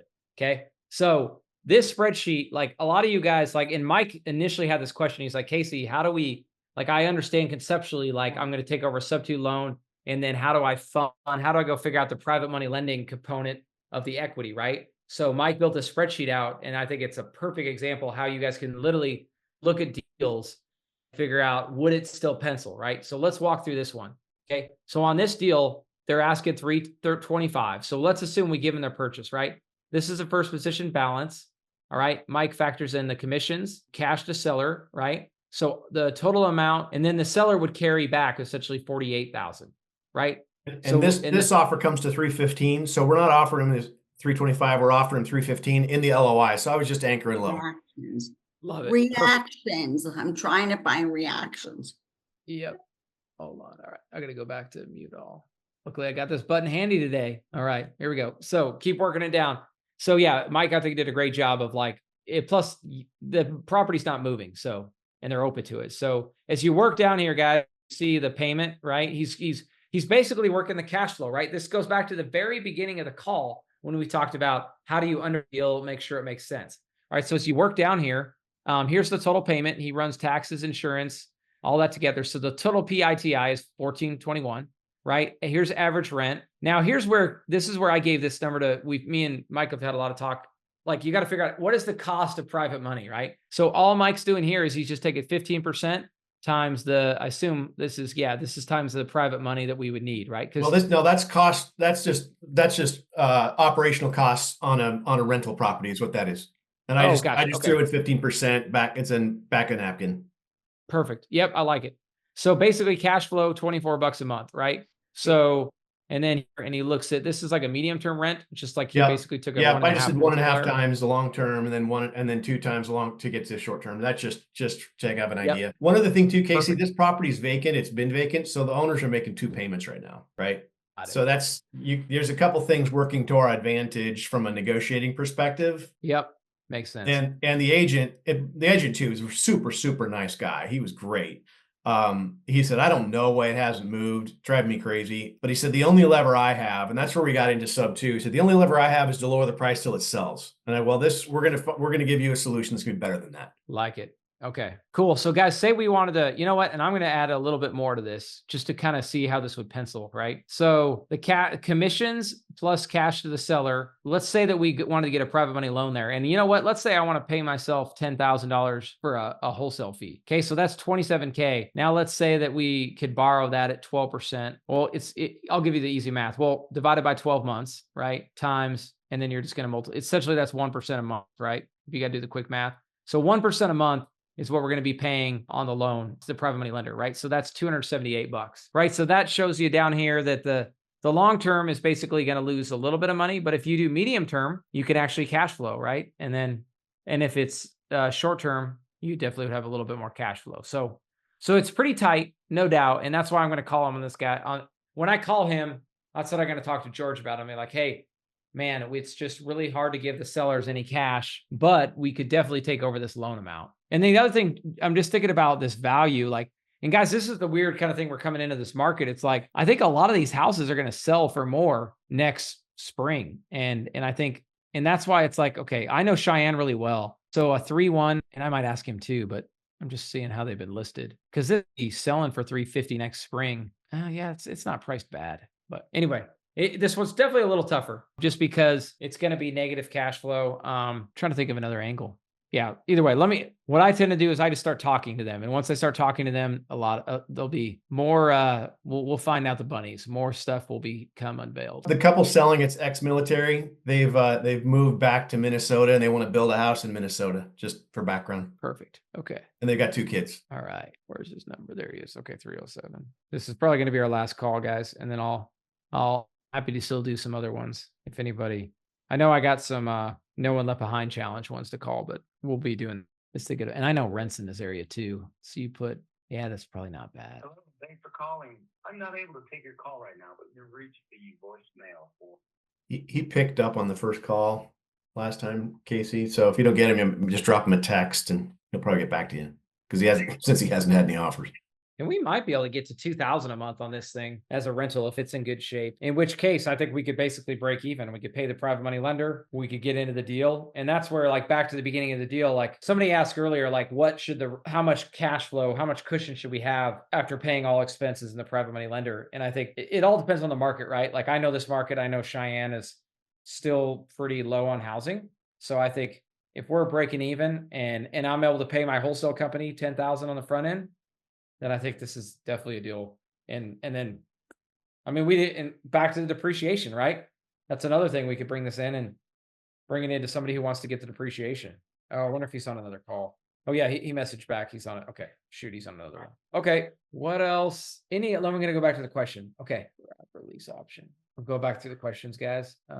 Okay, Wayne's asking about the calculators. Okay, so you know what, Wayne? Actually, while I was on another call, here's a couple things. So for now, Wayne, just send me an email. I'm going to pop my email in here again. Whoops, that's the full public. Guys, here's my Instagram as well. But I'll get you guys. What I'm going to do is I'm just going to put it on the Problems to Profits website next week, so you guys can just click one link and I'll just put them all in one place, make it really easy for you. All right. Was there any other calls? I know somebody mentioned I could go beat up an agent a little while ago. Is that? Hey, Casey, I was going to say, when he gets back to you, I would have both those conversations at once, because he was super, super interested in owner financing on that second deal in that worksheet. Okay. Casey, that was me talking about beating up an agent. Cool. Was that a call? It was somebody I could call? Well, I mean, you'd be calling me. I've got a property listed. A guy has, after repair value is like 510, 530. He's in an area to where in Dallas, it's all doing the new renovations to where these little houses that were, 1,800 square feet to 1,200 square feet are being bulldozed, and $1 million houses are going up next to it. So his particular one is at the end of the block. All the houses around were built in 1950s. This one's built in 1980. So it's a newer one. And next door to it, there could be $1.3 million. There could be a 900,000. It's 1,890 square feet. It's ARV'd at 510 to 530. If you do like a beautiful backyard, add a porch, add a fireplace, add something, it could get like 599 probably in this area, because it's a revitalization area that's growing up. He's trying to get 400 net after paying realtor fees and expenses and everything that he has to come out of it. So he's really wanting, no less than 420. So I've had 3 fix and flippers go over there. Contractors look at it. One guy is the actual guy who does the work. He said it's probably 25 to 35. The GCs came out and said that, they think it's going to be 50 to 55,000 for the repairs. What's funny about what everybody's quoting is that this house had a small fire in the master bedroom. It had brand new roof put on, brand new air conditioner, brand new floors are already installed. All the bathrooms are redone. The problem that this guy has is that he's not an interior decorator. He's actually stuck. He's got the house like at 90%, 87% done. And now he doesn't know how to paint the walls or how to make it modern. He's put in high quality cabinets that are soft close, drawers that are soft close. The floors are top notch. All the doors are solid doors. He's put a ton of money in it, and he just doesn't know how to finish it because he's not going to live there. He's going through a divorce. He doesn't like the neighbors. He's just ready to leave. So he's like, man, if I could get 450, I'd be happy. If, but I have to net, like 400. So with realtor fees, 420, whatever. But I know it's skinny when you were talking about, novations and having a crew come in, help finish it. That would be amazing for him, to get it done. When I pitched that to him, he's like, yeah, if somebody gave me 50,000, I would leave the house and vacate in 2 seconds. And then when they sold it, they could give me the balance, of the 370, 380. I'd do something like that. But then I'd want 420, 425, a little bit more, because I'm helping them out more. And I know they're going to make a ton more money than me. I don't know what that means. He's making good money, but he's one of those guys that texts me only at midnight. He's mad about investors offering him 380, 370. He's furious. And, why did we say it needed to be fixed? And so, yes, here we go. So I would be the person answering the phone call. That's why you said, if you want to beat somebody up, you could say, hey, walk me through it. And I tell you the story, but you just heard 90% of it. Love it. So did you watch last week's episode or 2 weeks ago? Did not. Man, you're going to like it. So guys, all right, who is still on? Who knows the perfect exit strategy for this one? Feel free to put it in the chat or say it out loud. Let's see it. I'll let you guys put it in the chat. The revive, Mike. I knew Mike knew it. Mike got it. The revive method. Yes. Bingo. We've been doing so many deals just like this. And you started to touch on it, right, Ron? It's like, and I got to play with the numbers. And honestly, I'd love to dive into it. You know what? I'll give you guys a couple more minutes here. Let's just break this down. And then Mike, and I'm going to show you guys exactly how, all right, you guys are going to like this. This is a great case study to go in here and show you guys what it is. Hold on. I got Smithville. Cool. April, I'm going to, cool. Let's talk about that. Actually, April, will you, just because this goes away, will you send that as a direct message to me on Instagram or Facebook? Just go to my Instagram or my Facebook. It's just my name. All right, let me show you guys this. This is the last thing I'm going to do, but I think it's a really good illustration of the Revive method, and it'll further drive it home for the rest of you guys. Where in the heck? Why can't I share my screen? Oh, maybe okay. Oh, there it is down there. Okay. All right, guys, check this out. So what's the address of this one, Ron? 2520 Danny Lane. Danny. Farmers Branch. That's it. Pulled up. I'm just curious too, because yeah, I did some flips on like Rosemont Street, Winnetka Heights, and one up in Lakewood. So it's several in Fort Worth. I'm just seeing what part this is. Okay. All right. So you're up in North. Oh yeah. And then I used to live in South Lake, believe it or not. So anyway. Okay. So, all right. So let's put this in here, guys. Let's go put this into the Revive method. All right. Check this out. So this is why we use this calculator. I'm just going to go make a quick, you guys all have access to this. If not, I'll put it on the website. But anyway, so I'm going to go duplicate this, and we're going to call this one here. Oops. All right. So here's how fast I do this, guys. Do you know his rough loan amount, Ron? 125,000, 3.5%. 125,000? Huh?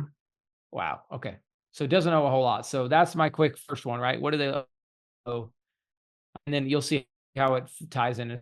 So you said 50.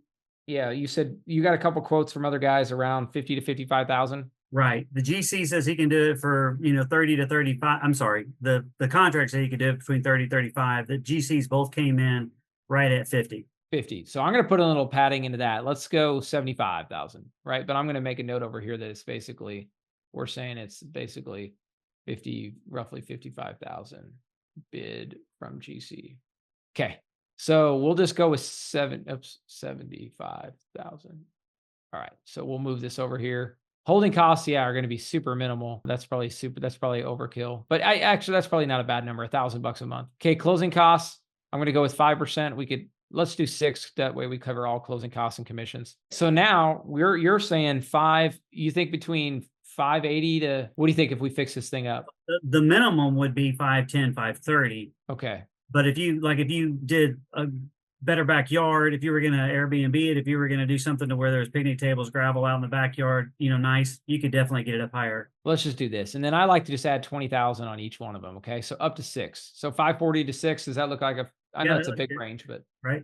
Okay. So then we'll just do the profit share. Let's do it 0.8. So, cause what I want to look at, you're mentioning he wants to get at least 400, right? And this is how I would present it to him. And I'd say, hey, okay. Yeah. So, hey, seller, you could get, like, in our low scenario, I know he doesn't want to take this, but this is unlikely, right? And maybe we have to adjust it slightly more. Maybe we might even be able to go to 0.9. This is where, this might be where I land on. Well, it all depends. You know what? Here's what I like to do, Ron, is like, I like to build in, I want to make sure that we can cover everything. So I might actually go, if it's 60, let's just say we go 90 here, and then we'll go to this is just a profit share, right? So these are the two numbers I play with. So now, when I present that to him, I've got a little bit of cushion that I can make money on the rehab, especially if I'm going to manage this and do all that, right? I want to make a little money here. And I also want to make sure unforeseen stuff always happens, right? So that's 90,000. And then I'm going to say 90% is a profit share. So on the back end, in the low scenario, he makes 385, but on the high scenario, he makes 435, which you kind of mentioned. Like, he's like, I want to make 420. I think you said 430. Right. If I'm going to be financing and going through that, right? And then this is what we make, right? This is what I would make on my profit share. Plus, I'm going to make a little bit of cushion on the rehab. Does that make absolutely? Absolutely. And then we go front it. And then the nice thing is, like, so I would close on this. He would transfer the deed. I just went through this with Corey, right? This one we just closed yesterday. And then I'll pay him on the back end, right? And he actually gets a deed of trust securing his interest. That way he's not like, this isn't a handshake or just a signed contract. It's literally going to be recorded. So we'll record, at the same time through the title company, same time he signs the deed, I will sign a deed of trust back to him. And that's what protects him to make sure he gets paid off on when we flip it. Okay. So that would be perfect. He wants to vacate the house and be gone immediately because, like I said, doesn't like the neighbors going through a divorce, wants to get out of Dodge. He's asking, is there any way at the wholesale? I mean, when you start doing the rehab, could he get 50,000 to pay his wife the 35,000 that's supposed to be in the divorce settlement and get her off his back immediately, and then 15,000 for him to move and disappear? Yeah. And then the balance from the house is sold. Yeah, I mean that definitely makes it harder because then it's a lot more money invested into it, and we have to take a lot more risk, right? But you know what? Okay, all right, yeah, that could work. So here's how I would make that work. So here's what I would do, Ron, is I would share this option with him. This would be option 1, right? And say, hey, if you just want to go with the way we like to do it, this is how we would do it. Okay. So now let's say we give him 50,000 here. So this now is going to go to 140. So it's just because I'm just gonna build into my rehab just to make it easy. Okay. Right. So now 140 goes to him. Now I'm going to back this off to like 0.8%. Why is that? Oh yeah. Okay. So let's do that across the board. Hopefully my equations are all still working. Okay. So now at the end, he's getting, but here's the thing is he's actually getting this plus 40,000, right? Because I already gave him 50 plus 50. Okay. So now he makes between 366 to 410. So he makes a little less potentially in each one of these scenarios, but he gets 50K up front. And then I like it. And because I'm putting up more money, I'm going to make a little more profit on my side. Yeah. And maybe it's 85, but honestly, either of these two options would work. And I could see him wanting to have more money and just be done and make a little less. What do you think? That's exactly where we want to be, because he says after he pays, if he's making, 420 and he pays the realtors and anything that he has to come up with at closing, he's going to net 400. And that's what the number he's had in his mind the whole time. And he's only thinking about the buyer side, not the seller side when I say, the 420. Yeah. Okay. Yeah. I mean, I think so. I would, let me know what you think. I'd be happy to hop on a call with him and kind of walk him through this, or I can share the spreadsheet with you, but I would probably just say, hey, here's option 1 and option 2. Yeah. And then we typically send an LOI. And if you want, honestly, would it be helpful if my team just puts together an LOI with these 2 options? No, that would be perfect. I mean, that would be absolutely perfect. And I'm fine getting on a call and emailing him and talking to him too, because he's ready to go. He does not like anything in his life right now. And I just don't like him working on the house because, he thinks the kitchen wall should be stained red or something. I mean, it's like, gosh, just don't work at midnight. You're too tired. Just paint it white. Wow. Yeah. Okay. Yeah. So basically this one is no money up front, more purchase price, more money on back end.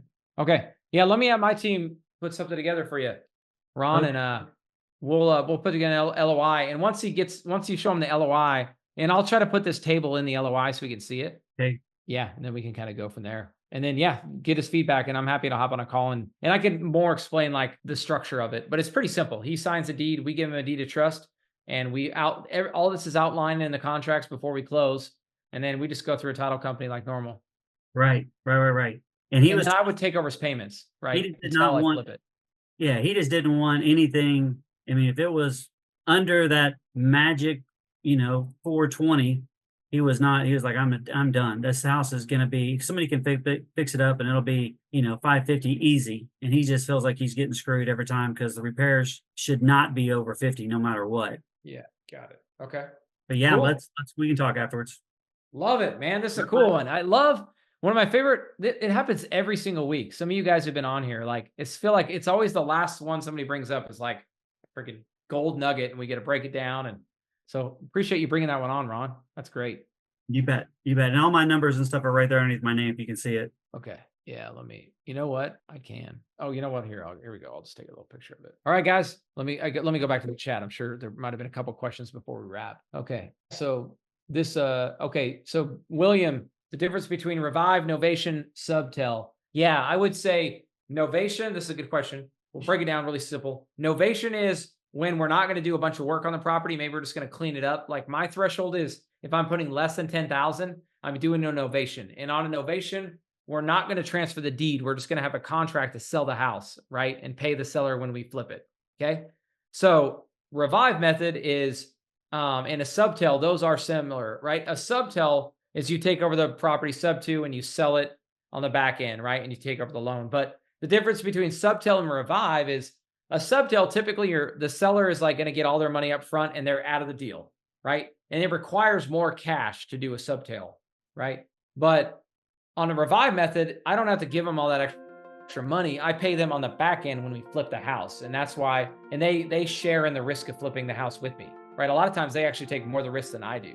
And as an investor, I'm able to mitigate a lot of risk, and especially a lot of market risk. Good question, man. I'm gonna have to make a reel. That was a good question. I'm gonna have to do that one again and make a quick little 60-second reel on that. Cool. Any other questions, guys?